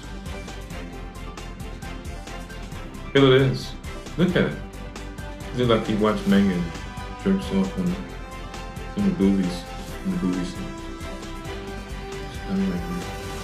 Well, either that, or maybe he found out a loophole in the new thing that they're doing. I feel I am, I think I am, therefore I am. And well, I guess he is. Well, there's a teacher about the loopholes in your own game. Huh? You talking about the community? That's their loophole. It kind of screwed them in the end. Yeah. Well, that's our time. Tune in next time with me, your anchorman, Dig Toucher here at the No Cap News. The news you can use. And remember, wash, rinse, and sanitize. This has been your anchorman, Dick Toucher. Now back to Pippi T at the No Cap Podcast. Well, you know what? Let's get off of these niggas and they assholes, and let's go to two brothers fighting over a broad. Not any broad, but a broad that could have made a difference in Chris Brown's life. That's right, we're talking about Chris Brown. Let's bring in the news again. It's easy. Yeah, we're talking about Usher, aka Herper Man, and Chris Brown, aka the stalking beater. I'll beat you back to sleep, girl. It was just his birthday not too long ago. How old Chris Brown turned? I think he turned 35 or 33 or some shit. Yeah, he's in his 30s. I didn't know that he should be in his 30s by now. Early. What's Chris Brown? 30, 31, 32, something like that. Oh, damn. I forgot he started at 15. I keep forgetting that nigga started as a damn baby. Yeah, man. Just like Usher, his for the day, the versus battle. You sure right. Just like his brother. I think he older than him, but Usher started off a little older. Remember, Usher was in the bed with P. Diddy eating Frosted Flakes and watching Flintstones and shit.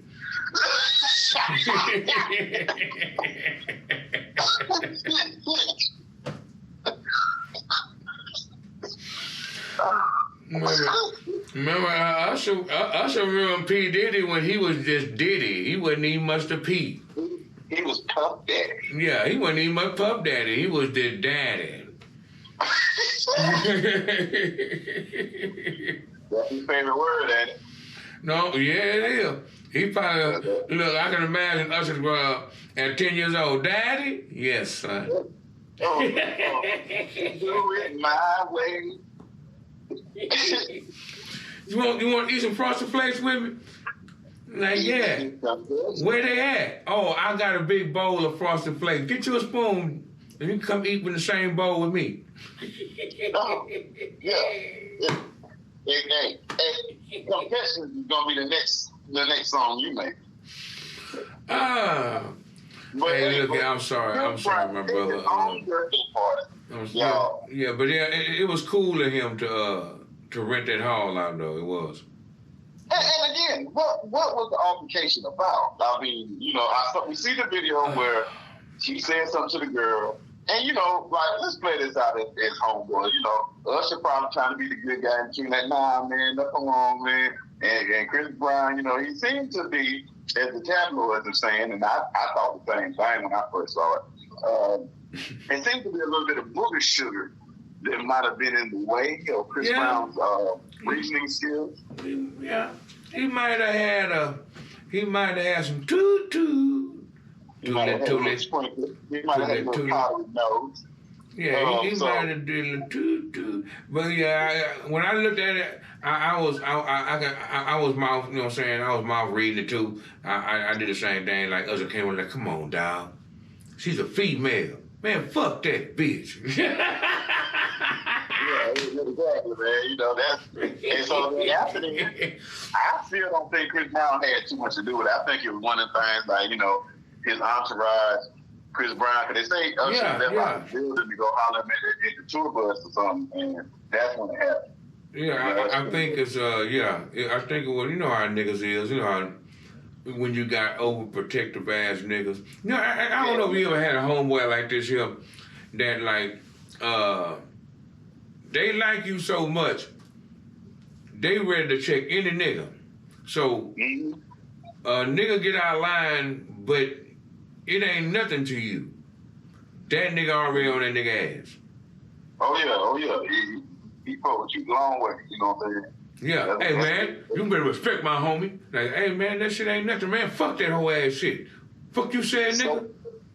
So many altercations that have come that way, but yeah, like Usher probably went to the tour bus like, hey man, let me talk to Chris before y'all leave, man. They're like, no, Mr. Brown doesn't want to talk to anybody right now. Yeah. Nah, man, come on, man, this my boy, man. What you mean? I'm Usher. Yeah, you about to catch these hands. Yeah. Now get back and then man, I'm walking in there. Oh no, hell, you not tonight. Yeah. Usher about to catch these hands. Oh, ain't gonna be a good look, baby. I give a fuck about you and Chris being friends. And then the girl she might be worried about her career. In the sense that, yeah, she's cool with Chris, but at the same time, knowing that she's doing things with him, there's a chance that, you know, so she could get under the fire, under the radar, you know, doing things with somebody's counsel. I think what happened with Chris and her was that little concert or whatever it was about him being with her on stage, she just said, nah, I ain't gonna do that.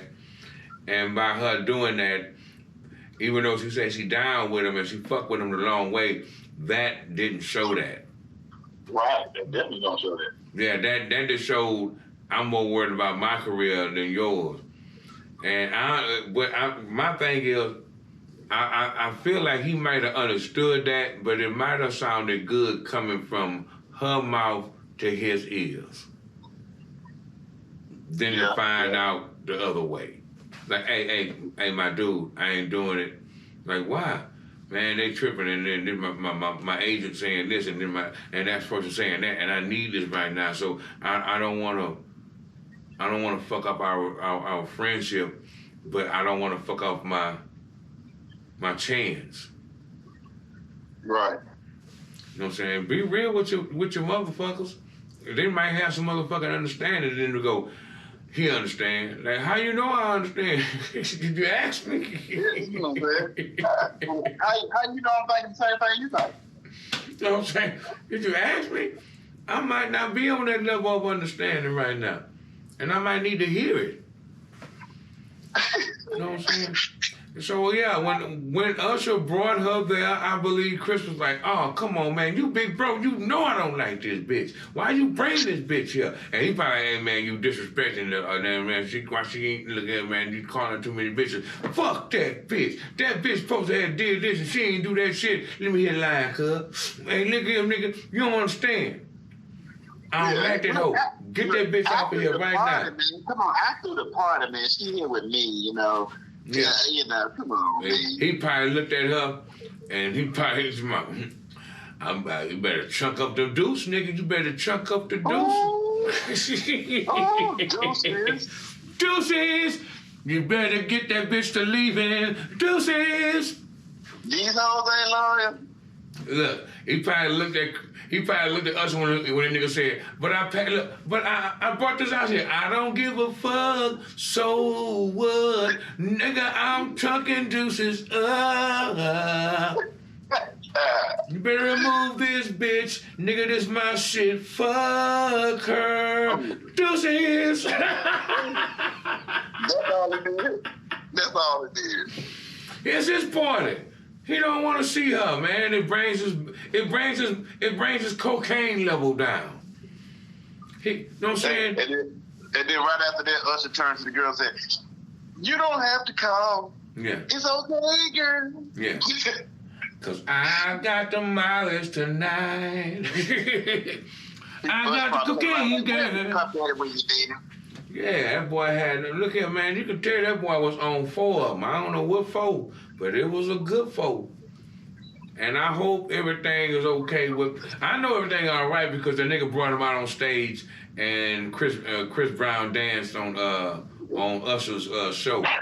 So that just let you know that they got good blood. He understood that, okay, yeah, this is your birthday party. Okay, I should have asked you or told you that I was bringing her. I didn't. I brought her. I thought that maybe I can make up. It ain't working. Fine, I'll get her out of here. My bad. Yeah. And I mean, and like I said, a little quick off sketch because it wasn't him directly, it was his boy. So, you know, yeah, he couldn't come at him sideways in that way. Yeah, I'm pretty much sure, like you said, he went outside and he was like, man, let me holler at my bro, man. Like, fuck you, Usher. Now, come on, man. Let me holler at my bro. That's why you got herpes. Come on, dog. Why I gotta be like that, dog? Why I gotta be like that? I probably got him from R. Kelly. Y'all fucking the same girl, wasn't you? You know what, dog? That's some bullshit, dog. That's some bullshit. But anyway, man, let me speak to Chris. You take one more step. You take one more step here. You take one more step here. It's gonna be some motherfucking. Yeah. This. Chris probably came out there. Y'all chill out, man. Y'all chill out. Okay. He had enough. Chris probably came out there. What the hell y'all doing? That's my bro. Fuck that whole ass nigga. Get your ass from over here and let that shit burn on your eye too, ho.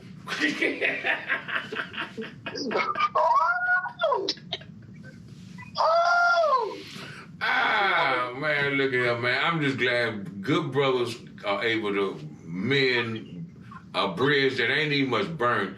But that's, you know how media, we gonna blow it up. We gonna make it more than what it is. But you can see for a fact that is 2 brothers arguing about something that they gonna forgive each other in a minute. Because it was some real shit that nigga Chris would have stole off on them right then and there.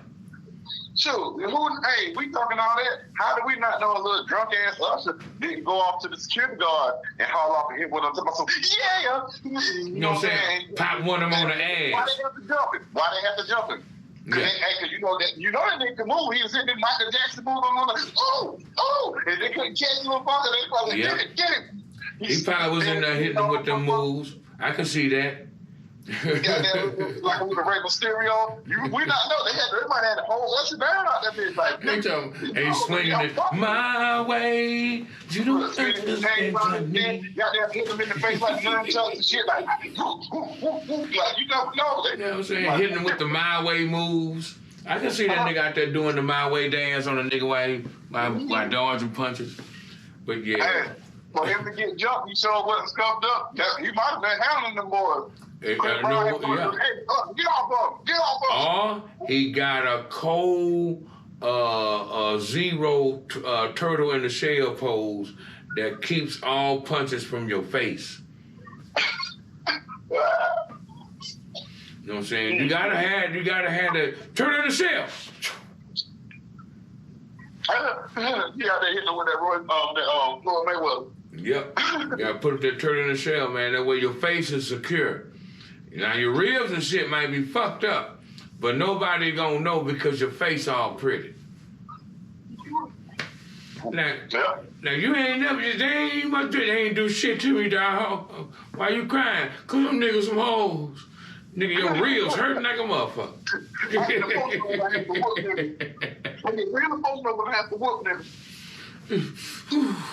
Ooh, I ain't wanna do it. Ooh, it got me so pissed off. Nigga, your ribs hurting to breathe. Nigga here, man. I will say that's what we need and more of in today's world, man. Real nigga shit. That brotherly love. Not that old, oh my God, Steve. that brotherly love, that I love you, my brother, enough to respect you and say that's my bad. Hey, we still good for tomorrow? Yeah, I'll see you. All right, bet. One love. I'll see you later. And keep it moving. Right. You know, real men take a scuffle every now and then. You know what I'm saying? Players make mistakes. That's all it is. Instead of going, man, fuck you, old ass nigga. All I was trying to do was pay some minutes. Nigga, you don't want to understand. That's what's wrong with you. You stupid. Oh, stalking ass nigga. What the fuck you say, nigga? I'm gonna stalk these 2 fists in your eye. That's what I'm about to do, nigga. I'm about to break you back. I'm about to break you off in this bitch. Hey, that's why it's good to have that real love. Cause if Usher was really on some shit, he could have said all kind of bullshit, and then we'd have been reading in the paper. Today in the news, Usher gets the shit beat out of him. One more time. We didn't hear that, so we might have the story wrong. He might have been under like, hey man, Chris, I'm sorry I had to jump on your security like that.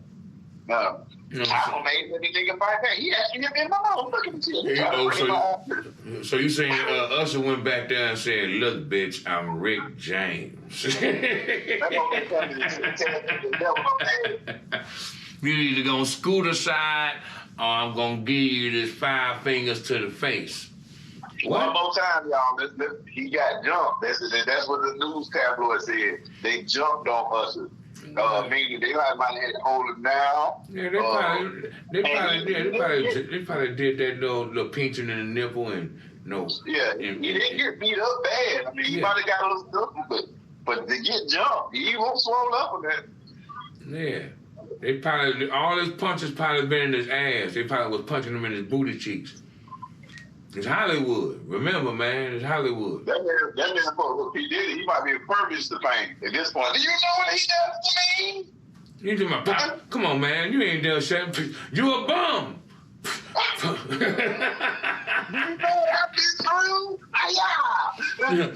You don't understand. I was 10 years old when I started this shit, boy. You know what a Michael Jackson kick?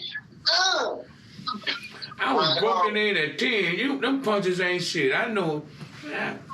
I got people who have bigger artists hit harder than that. I sleep on us if you want to. Yeah. Hey, look here. That's anybody, honestly. I ain't saying Usher no punk or no shit. All I'm saying is, I think Chris got him on Reach. And on top of that, he got him on Invincible because the nigga on cocaine already. And anybody on cocaine and they got a little squab game, now they got an invincible squab game. I had to learn that. Rest in peace to my boy Lou. When I seen that nigga regular fight, he can fight. The nigga on cocaine, help him, Jesus. Somebody get that nigga off that nigga, man. Mm-hmm. I'm not going over there and fucking with that nigga. He might punch me in the head. That nigga don't even know who he is right now on that Cody. No, not fucking with Split right now. Yeah. You don't know how strong he is. Know what I'm saying? Look, it's nigga, I'll never forget, rest in peace, my brother. It was like, I want to say 30 or 40, but outside, come to my cold nigga with the ice. Is the water dripping down is turning into icicles on your house. This nigga outside with no shirt on, no drawers, holding his pants up, full of that Cody. Ain't got no socks on, nigga. And I'm like, what is wrong with us? Are you good? Yeah, I'm good. Waiting on this nigga to come by to bring me some trees so I can calm down. I like, calm down. You know, I ain't asking nobody no questions. It's too fucking cold. Yeah, he's so high, he forgot how strong he is. Yeah, nigga. I seen that nigga like 3 days there. I said, boy. He said, well, I was on it, huh? I'm like, nah, nigga, that's not good.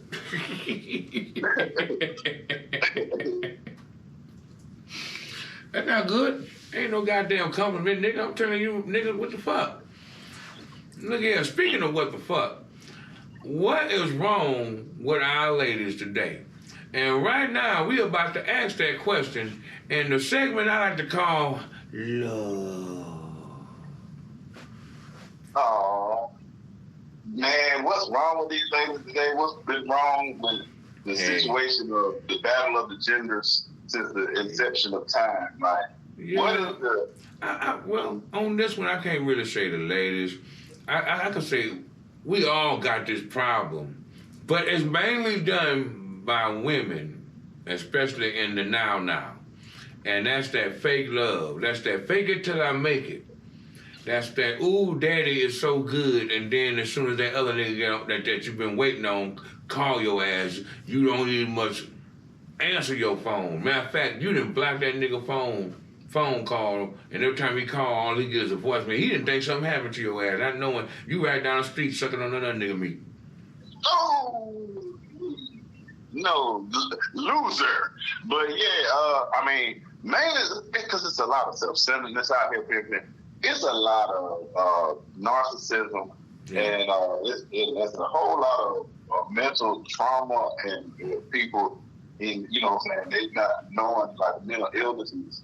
It's real, man. Like a lot of people are depressed, and a lot of people are hurting, and even before it got bad, 2020 changed a lot, like I would always say. And so we're living in a new era where a lot of people are. What I always say is death struck. When you didn't see a lot of the deaths that are happening, and the way the news reports on every little person that has a cold now, and how many people are passing away, you start to worry about your own mortality. And so you got a lot of people out here that they might not they feel how we did when we were younger. You don't got long out here the way these shit I mean, you can't even hardly go out your house. It's like the purge, you know what I'm saying? And think about it, the people, if we actually did the purge in real life, like everybody knows that one day of free killing. See, the rest of the year, life is going to be a whole lot different. Because you be like, man, I might can get it next purge, so I might want to do some stuff I made it through that last. Yeah. And so you got a lot of people with that mentality, burnout mentality, like, I'm just happy to still be alive, or don't know if I'm going to catch some pandemic next week. Yeah, and a lot of people haven't got nowhere. They haven't got help. Well, I guess I feel you on some of that stuff, because I feel you on a lot of people probably felt like, I only got one of these, and I'm not liking our situation because we ain't doing this or we ain't doing that. We're like, well, won't y'all just do that? Why don't you just do that same shit you going to go try to do with another nigga, with the nigga you already got? Or why don't you try to do that same shit that you was going to do with that other bitch, with the one that you got in your goddamn house? Try that same shit you can't wait to go do with another motherfucker. Try that same shit in your house first and see if it works. Now, if it don't work in your house, what the fuck do you think is gonna work on another motherfucker? That's so true, people. I'm thinking that's a real big fact. No cap on that. You already got something in your house to clean up. Clean up that mess before you. If that mess can't be clean with the shit that you're trying to go do with another motherfucker, don't expect it to work with anybody. That means you gotta work on you. And I got to add to that, y'all. Even think about it like this. What about the other side? What about the part that you fear so much that your person is gonna go out there and be with this type of person, or why not you? If you worried about your person going to be spoiled by somebody else, why not you be the person that's spoiled them? Yeah, I can agree with that. I can agree with that. Take it both ways. Be that what you fear the most, so that you can look at yourself in the mirror and say, "Hey, I did my best. I wasn't that. It wasn't me." Yeah, I did my best. I gave it my all. I didn't choke. I didn't half-ass you. I met you all the way 100. You can't say I pussyfooted you, because I did everything I could in the midst of the battle. If you worry about him looking at girls that got the pink hair, go get you some pink hair so he can look at you. You know what I'm saying? Like that's facing your fear. And now if he don't like you in the pink hair all of a sudden, but he watch all you got other problems, and it's a list of problems because it's on both sides. You got good and bad on both sides. So whenever the opposites attract. So sometimes you got a good woman with a bad man. Sometimes you got a good man with a bad woman. And then from there, the poison is affected, and then, they start to spread that. Because that don't work out. and they start going and having all these other, what they call them, the toxic relationships. Yeah. I'm like this here, man. If you don't love them, and no, you're not on your feet right now. You're trying to get on your feet. And you're with somebody that you don't love. Move around, nigga. Move around, little bitch. Because all you're about to do is cause more problems, not only for you, but for them. And it's causing more problems for you because once they realize what you're doing, they're coming to look for you. And when they find you, they ain't trying to make up, they're trying to beat the brakes off your ass. Hey, but don't it have a lot to do with being honest with yourself and knowing yourself, you know, and being able to, like, hold yourself accountable to who you are?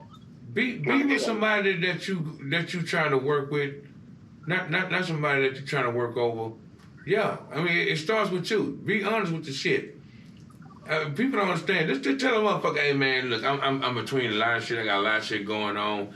I like you, man, but I mean, we don't really connect like that, and I don't want to start something with somebody I really don't connect with. But we can kick it until we both find somebody that like us. You know what the average man gonna do? That's cool. Yeah.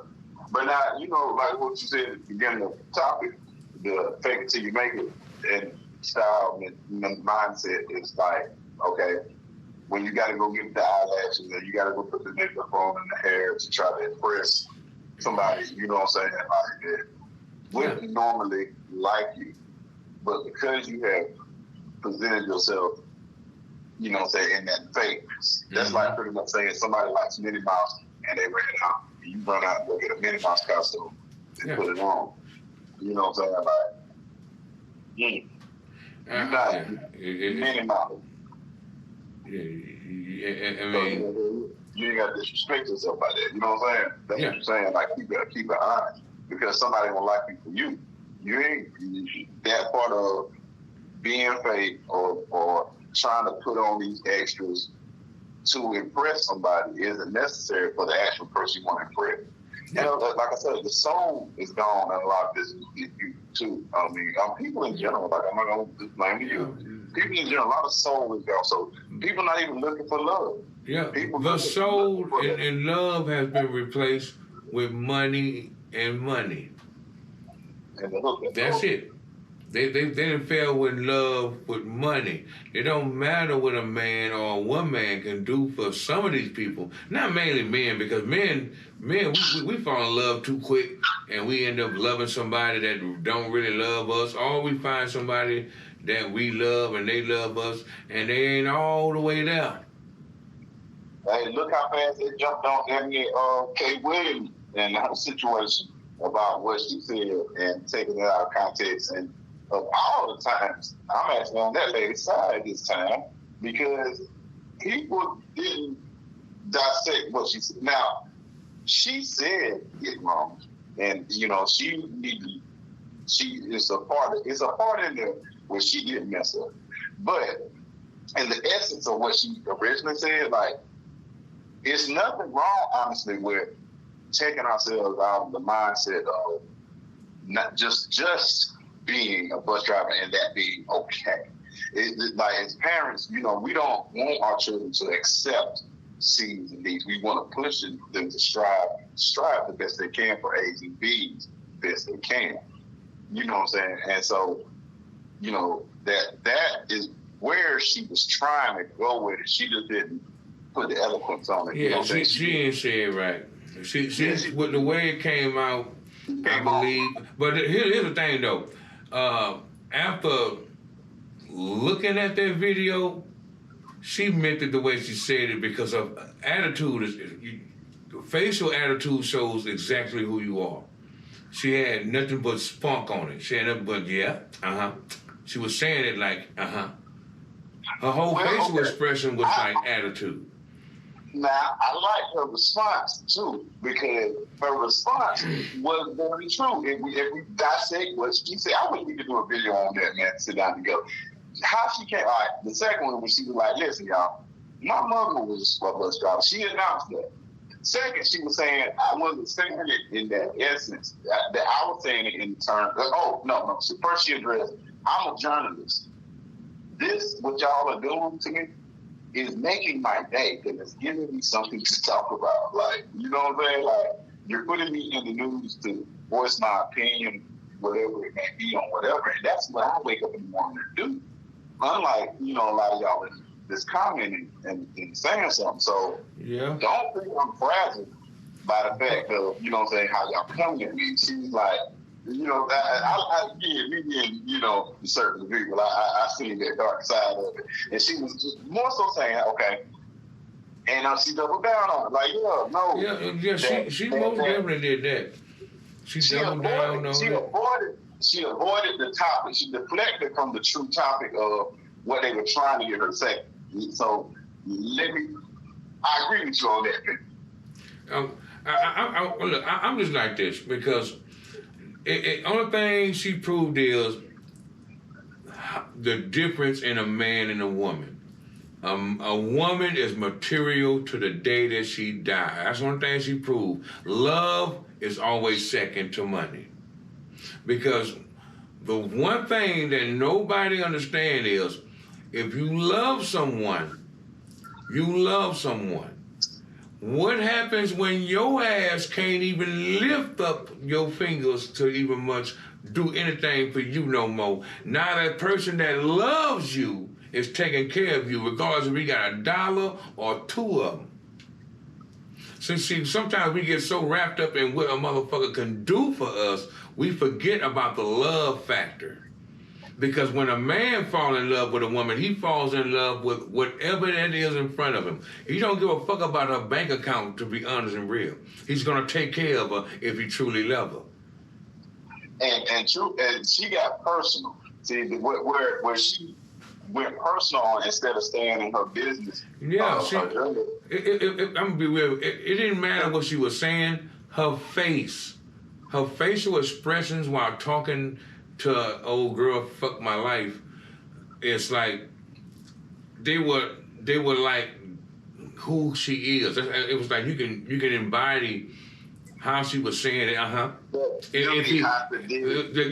The cockiness, like if he owns it, yeah. Like guess what? If you didn't own it, and you found that nigga or that nigga found you, and you didn't have fucking thing, and that nigga got something, you're not looking yourself. And if you are the motherfucker, I was saying, as a woman that ain't got shit, you're not looking for the next nigga that ain't got shit. You looking for the nigga that got shit, right? So it's like, I don't understand that. So it's like, the shit don't make no sense at all. That's why I said it was personal. Like how she said, because personally, after she worked to be the person who was answering the question, I mean, she was saying that at her level of life, right now, she wouldn't want to date down financially. And that's and all and she just showing. But to me, that just showing a character because all I look at as us. All I see is us. And that's regardless of what she's saying. I just see all the men who dumb down and marry broke bitches, who dumb down and marry people that they gotta fix and tweak,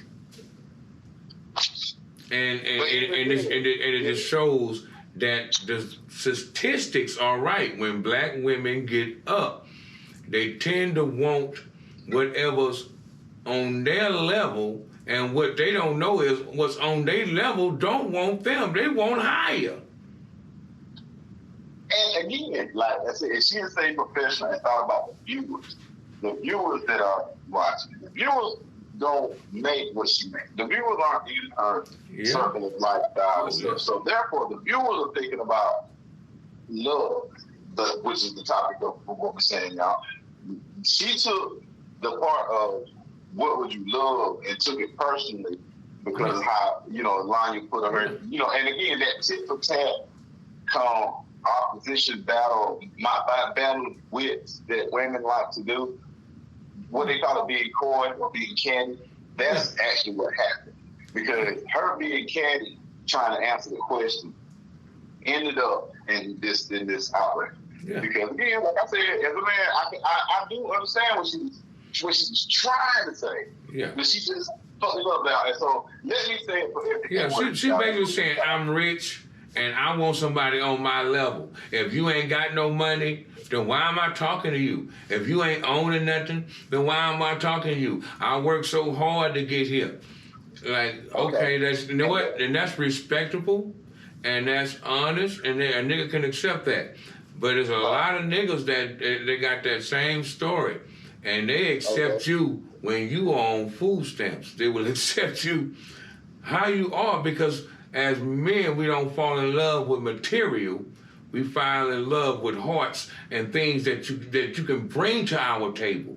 The strength, the peace, the love. The building of a family. Yeah, goddamn, like you said, yeah, all that shit you said, because that's what we looking for, stability. We're not looking for, you know, what you really bring to the table as far as finance, because we can always get that together. Right. And that's what we're thinking about. Now, on the business side, though, on the journalist side, Ebony K. Williams, if you ever did it. Yeah, but guess what? That's your life, though.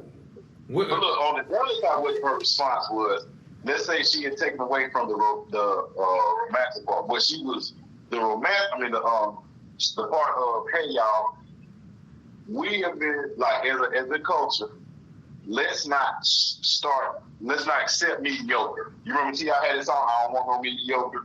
Yeah. Like, and long and short, she started talking about the mindset of people who accept mediocre. And therefore, he was trying to bring a point that, you know, due to, you know, slavery and the past, whatever, that she brought up, those things try to put us as black folks in a mindset of accepting mediocre, which it was not acceptable.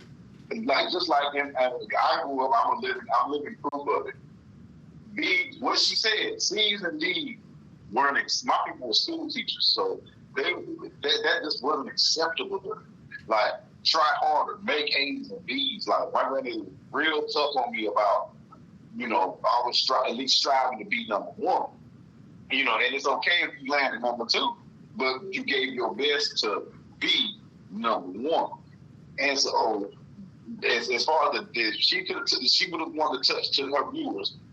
That's what she could have said, and then everybody would have understood her point. Then her personal life of what she could have stayed out of it. But when she gave her personal opinion, and like you said, to make the facial expression, the way she did it, it was over. The bottom line is, regardless of Iyanla fuck my life, the way she might talk or the way she might do things, the bottom line is, she understands that the power is in the tongue, and most women are too busy worried about having that power in the tongue and the financial gain than to have something structured. They look at the person with the money as being structured. That don't mean that motherfucker is structured. That don't mean that motherfucker is faithful. That don't mean that motherfucker ain't this and ain't that. Because a lot of people that when they got money, they got power in their head and they can get another you. Don't forget, y'all, hindsight is always 20/20. It has been so different if she'd have just said, yes, I would date him if he was trying to be the owner. Not even that. No, don't say that. Just say, yes, I would date a bus driver. You know why? Because it don't matter if he's trying to be the owner if you fucking love him. If you only marrying somebody for business, then go marry a businessman. Only look for what you want, and when you don't get it, don't come back to the rest of the pool trying to get whatever's left. No, you stay where your ass at. You high maintenance, you go get the high maintenance shit. High maintenance shit come with shit. You proving that. And yeah, that's what she was saying. She was saying she want that alpha type like that. Yeah, then go over there with that pool, but don't come back to the regular house when you can't find that nigga. Because that's what's happening right now. They're going out for them business niggas and they're getting treated like regular ass bitches on the corner. And then they come right back to the motherfucker with the blue collar job and they're trying to make something out of that. Nah, niggas, you stay your pussy ass over there. Yeah. We wasn't shit over there. No, you ain't not stay over there.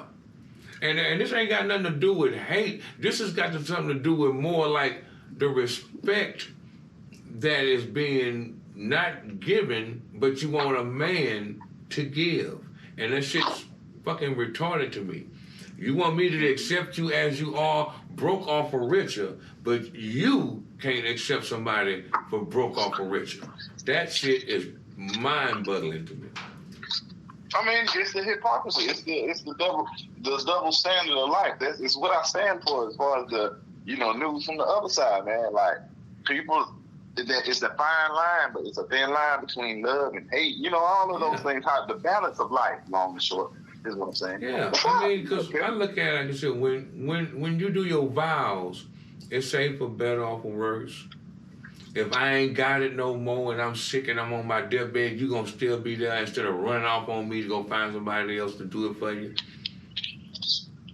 I mean, this is what you come together for. This is the longevity of having somebody next to you, not for no financial gain, but for the love gain, because that money will draw up when you catch cancer. That money will draw up when you get hit. That money will draw up when some type of shit going on in your family and you need to go give money to this shit, or a lawyer, or whatever it is. The money will draw up, but you will still be there if God say so.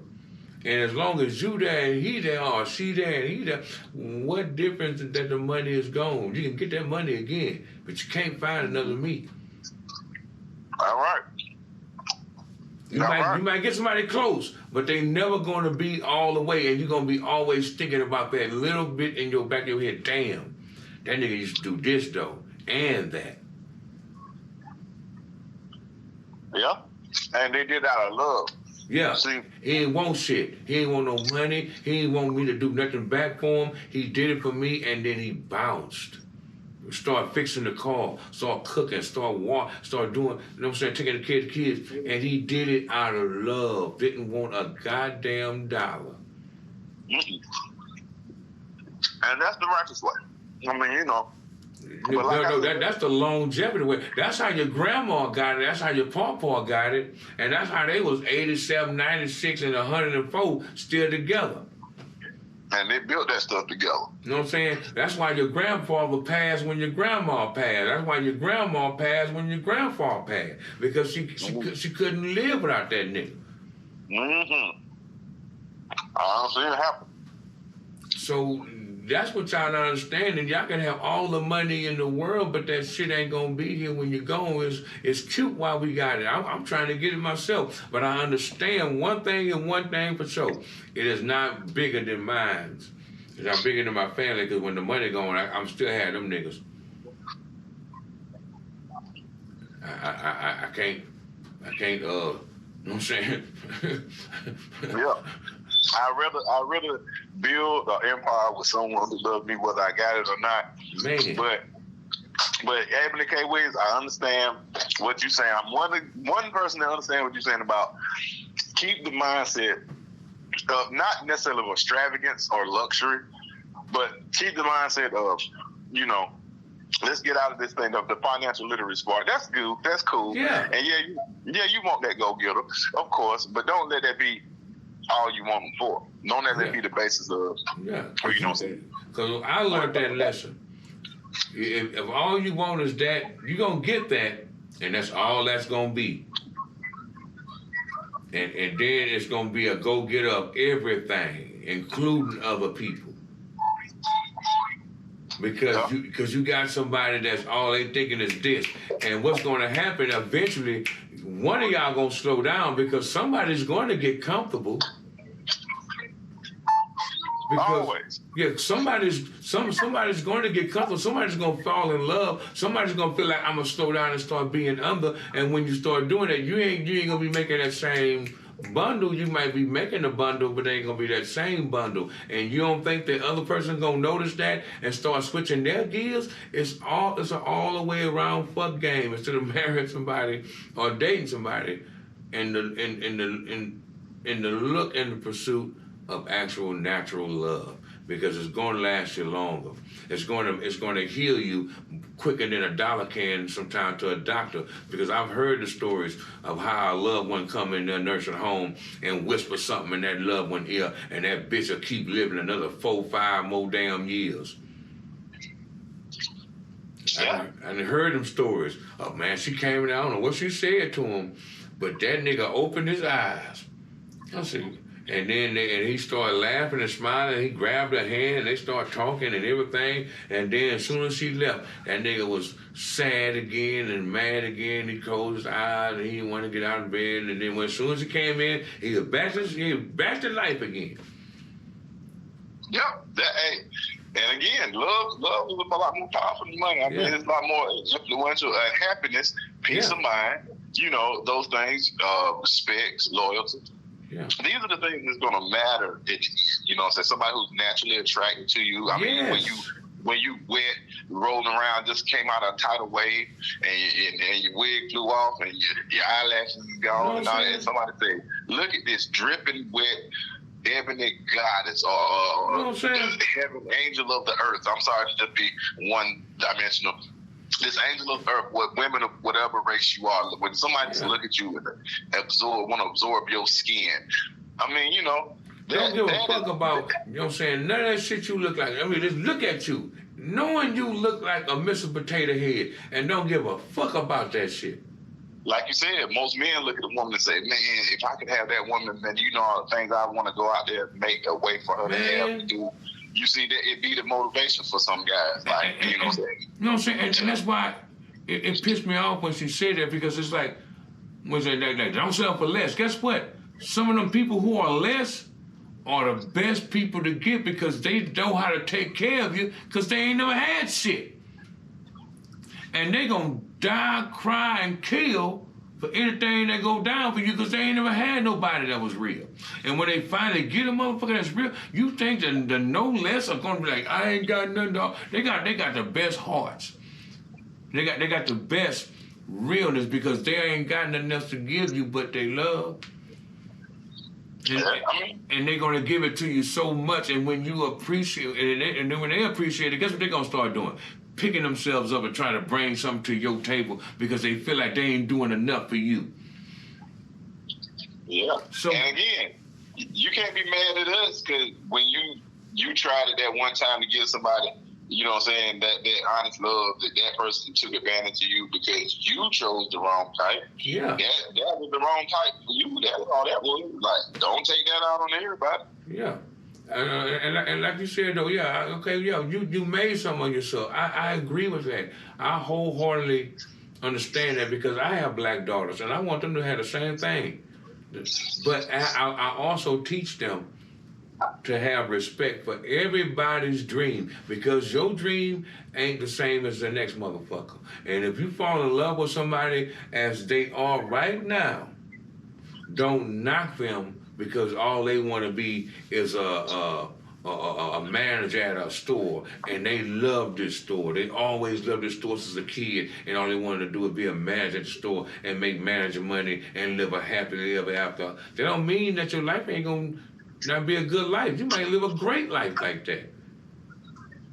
That's right. And see what you just said there. See, that's an inspiring mindset. You know what I'm saying? And when you got somebody who can't, that person aspired to be the manager or the boss of this store.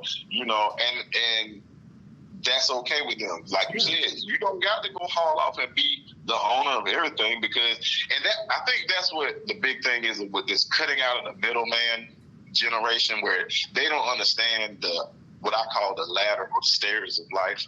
Yeah. That, like they want the elevator of life. We're the last generation to grow up with the stairs of life, where you took one step at a time. Yeah. You went up each floor. You know what I'm saying? And so you experienced. Yeah, you looked around, fucked up, and then go to the next one. When you got up to the 14th floor, your legs was tired. Or but you had night your cab mind was sharp. Right, because you had time to think. But now, this generation is more so they get the elevator, they push 14. Matter of fact, they accidentally don't know what floor they're going on. The elevator was going somewhere. This is the 10th floor. They just got off because the elevator stopped. They didn't look, and they walk around looking for what they're supposed to be looking. I can't. Why is all this?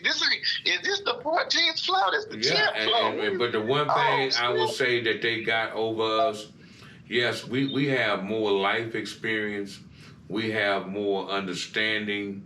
We have more guidance. They have more knowledge because it's right there in their hand, and they're able to get it at age 1 and understand it in the new world by age 10. They are masters. By age 20, they are ridiculous. Because they are living in the generation of technology. We didn't have the time to take, and I'm glad we didn't, because then we wouldn't have the extra stuff that we got in order to give them to sharpen their blade to make it even more sharper. Right. Because some of these kids, we still the generation, the last generation to see TV go off. Yeah. To see Saturday morning cartoons. Like to see the birth of 24-hour television, period. Yeah. When the only 24-hour news channel was a news channel, CNN. Like, that's the only thing you got that was on 24 hours. And people don't understand that all that stuff that we were able to see really built our character. And on top of that, everything that we used to watch was all about building character. And it was all about having... These Gen Z, what they call the Zoomers, the Gen Z, man, you right about that, because I'm around what I call the Pamper Gang. I'm going to call it the Pamper Tribe. The Pamper Tribe, man, listen here. Woo! They work phones and iPads and they doing stuff at 1 and 2 years old. That's and you like, man, hold on. Yeah. By the time they 10, they master of it. By the time they 20, they didn't supersede themselves. That's why their hands move so fast when they be texting, because they already done it. By 5, they cold with it. By 10, by the time they I already did it. What mean you already did it? You don't push 3 buttons. It's already sent. All right, man. Yeah, it's ingrained in it. Like that's why they're trying to get them abreast with all this. Because we understand it through comic books, and so these people are more advanced. It's naturally in their genetic code to be able to work this phone. That's what I'm saying. Because at 1 year old, they asking for it. At 2 years old, they got it. At 3 years old, like, damn, you already knew that? Yeah. At 4 years old, like, hey, this little nigga got a code on it and everything. You know what I'm saying? Yeah. And then you're so amazed that by 7 years old, not only do they got TikTok, they got an Instagram, they got all this extra stuff, and they know what to do with it. And it's mind-boggling. Because you like, how do you know how to do that? It's like this, Uncle. I got 2 nephews. It's like this, Uncle. Watch. See? Like, I'm looking like, you only 3 years old, you know how to do that? You know what? What's 5 plus 5? And how do they find all this weird ass shit on YouTube? Like, good God. Where do they find it? I don't know, man. Because my kids be finding some weird shit. My nephew, them, is into horror, and they got this kiddie horror. I don't know where they found it at, but it's like people are just make-believe, all that, and putting all the real vast, like, special effects, but they love it, and I'm like, damn, I'm missing out on a good area, because this is the worst of the worst, but they're winning. I know what you're talking about. Demographic. That's the word you're looking for. That's the word I'm looking for. But it's crazy. But it lets me know that everybody has a lane. You just gotta learn what's yours and just stay with it until it opens. But as far as the fake love goes, I'm sorry, women. I give y'all the crown on that, because we don't know how to really fake love once we got you in the house. Yeah, I'm gonna say this. I know a lot of brothers that cheated, and I do mean a lot, but they really love their wife. They just cheated because they got tired of that motherfucker always saying how much they don't do this and don't do that and how they don't love them. And like, I got a homeboy right now with a white girl. Sorry for putting it out there. But he had cheated on that motherfucker at least 7 or 8 times. And he did his thing. He loved the shadow, but he can't stop fucking with these hoes. But I'm just saying, but I know he love her because he got the house in her name. Every time he get paid, he give her the check. He don't even must ask for nothing. He just give it to her. He just give it every time. Oh, he put my face. The nigga wouldn't put the shit on a card now, where she had control of all bills and money. He just don't want to leave her. I mean, some people, you know what I'm saying, they need that stability. They need that, you know what I'm saying, consistency, you know. Right? So, more power to them. Yeah. And again, there's a lot of people capable of finding that true love. You know what I'm saying? You use the right thing for the right football. So, yeah. I'll say that, yeah. I know y'all are still looking for. Like, this is a lot of the stuff you bring on yourself, man. So, a lot of accountability you have on your own person to see what kind of person you to put off this energy and give you vibe to that. Yeah. You know what I'm saying? Yeah. God damn it. Anyway, I want to thank everybody for coming out. It's been a great show. Thank you for your laughs. Make sure y'all subscribe. And make sure y'all tune in next time to No Cap Podcast with me, Pippa T, where we live, love, and laugh. Hey, for those who want to say something, put it in the comments. If you a hater that want to eat the dick, put it in the comments. If you ain't like anything that we had to say today, I don't give a shit. Put that shit in the comments, and we'll go from there. Until next time, baby, it's your boy, holla at you. For all you haters out there, suck it easy and swallow it slow. And to them players, I keep it pimping. We out. Deuces. Hey, baby, I get a drink? Hey, give me one of them strawberry kickstarts with some of that orange juice and a gin in that thing.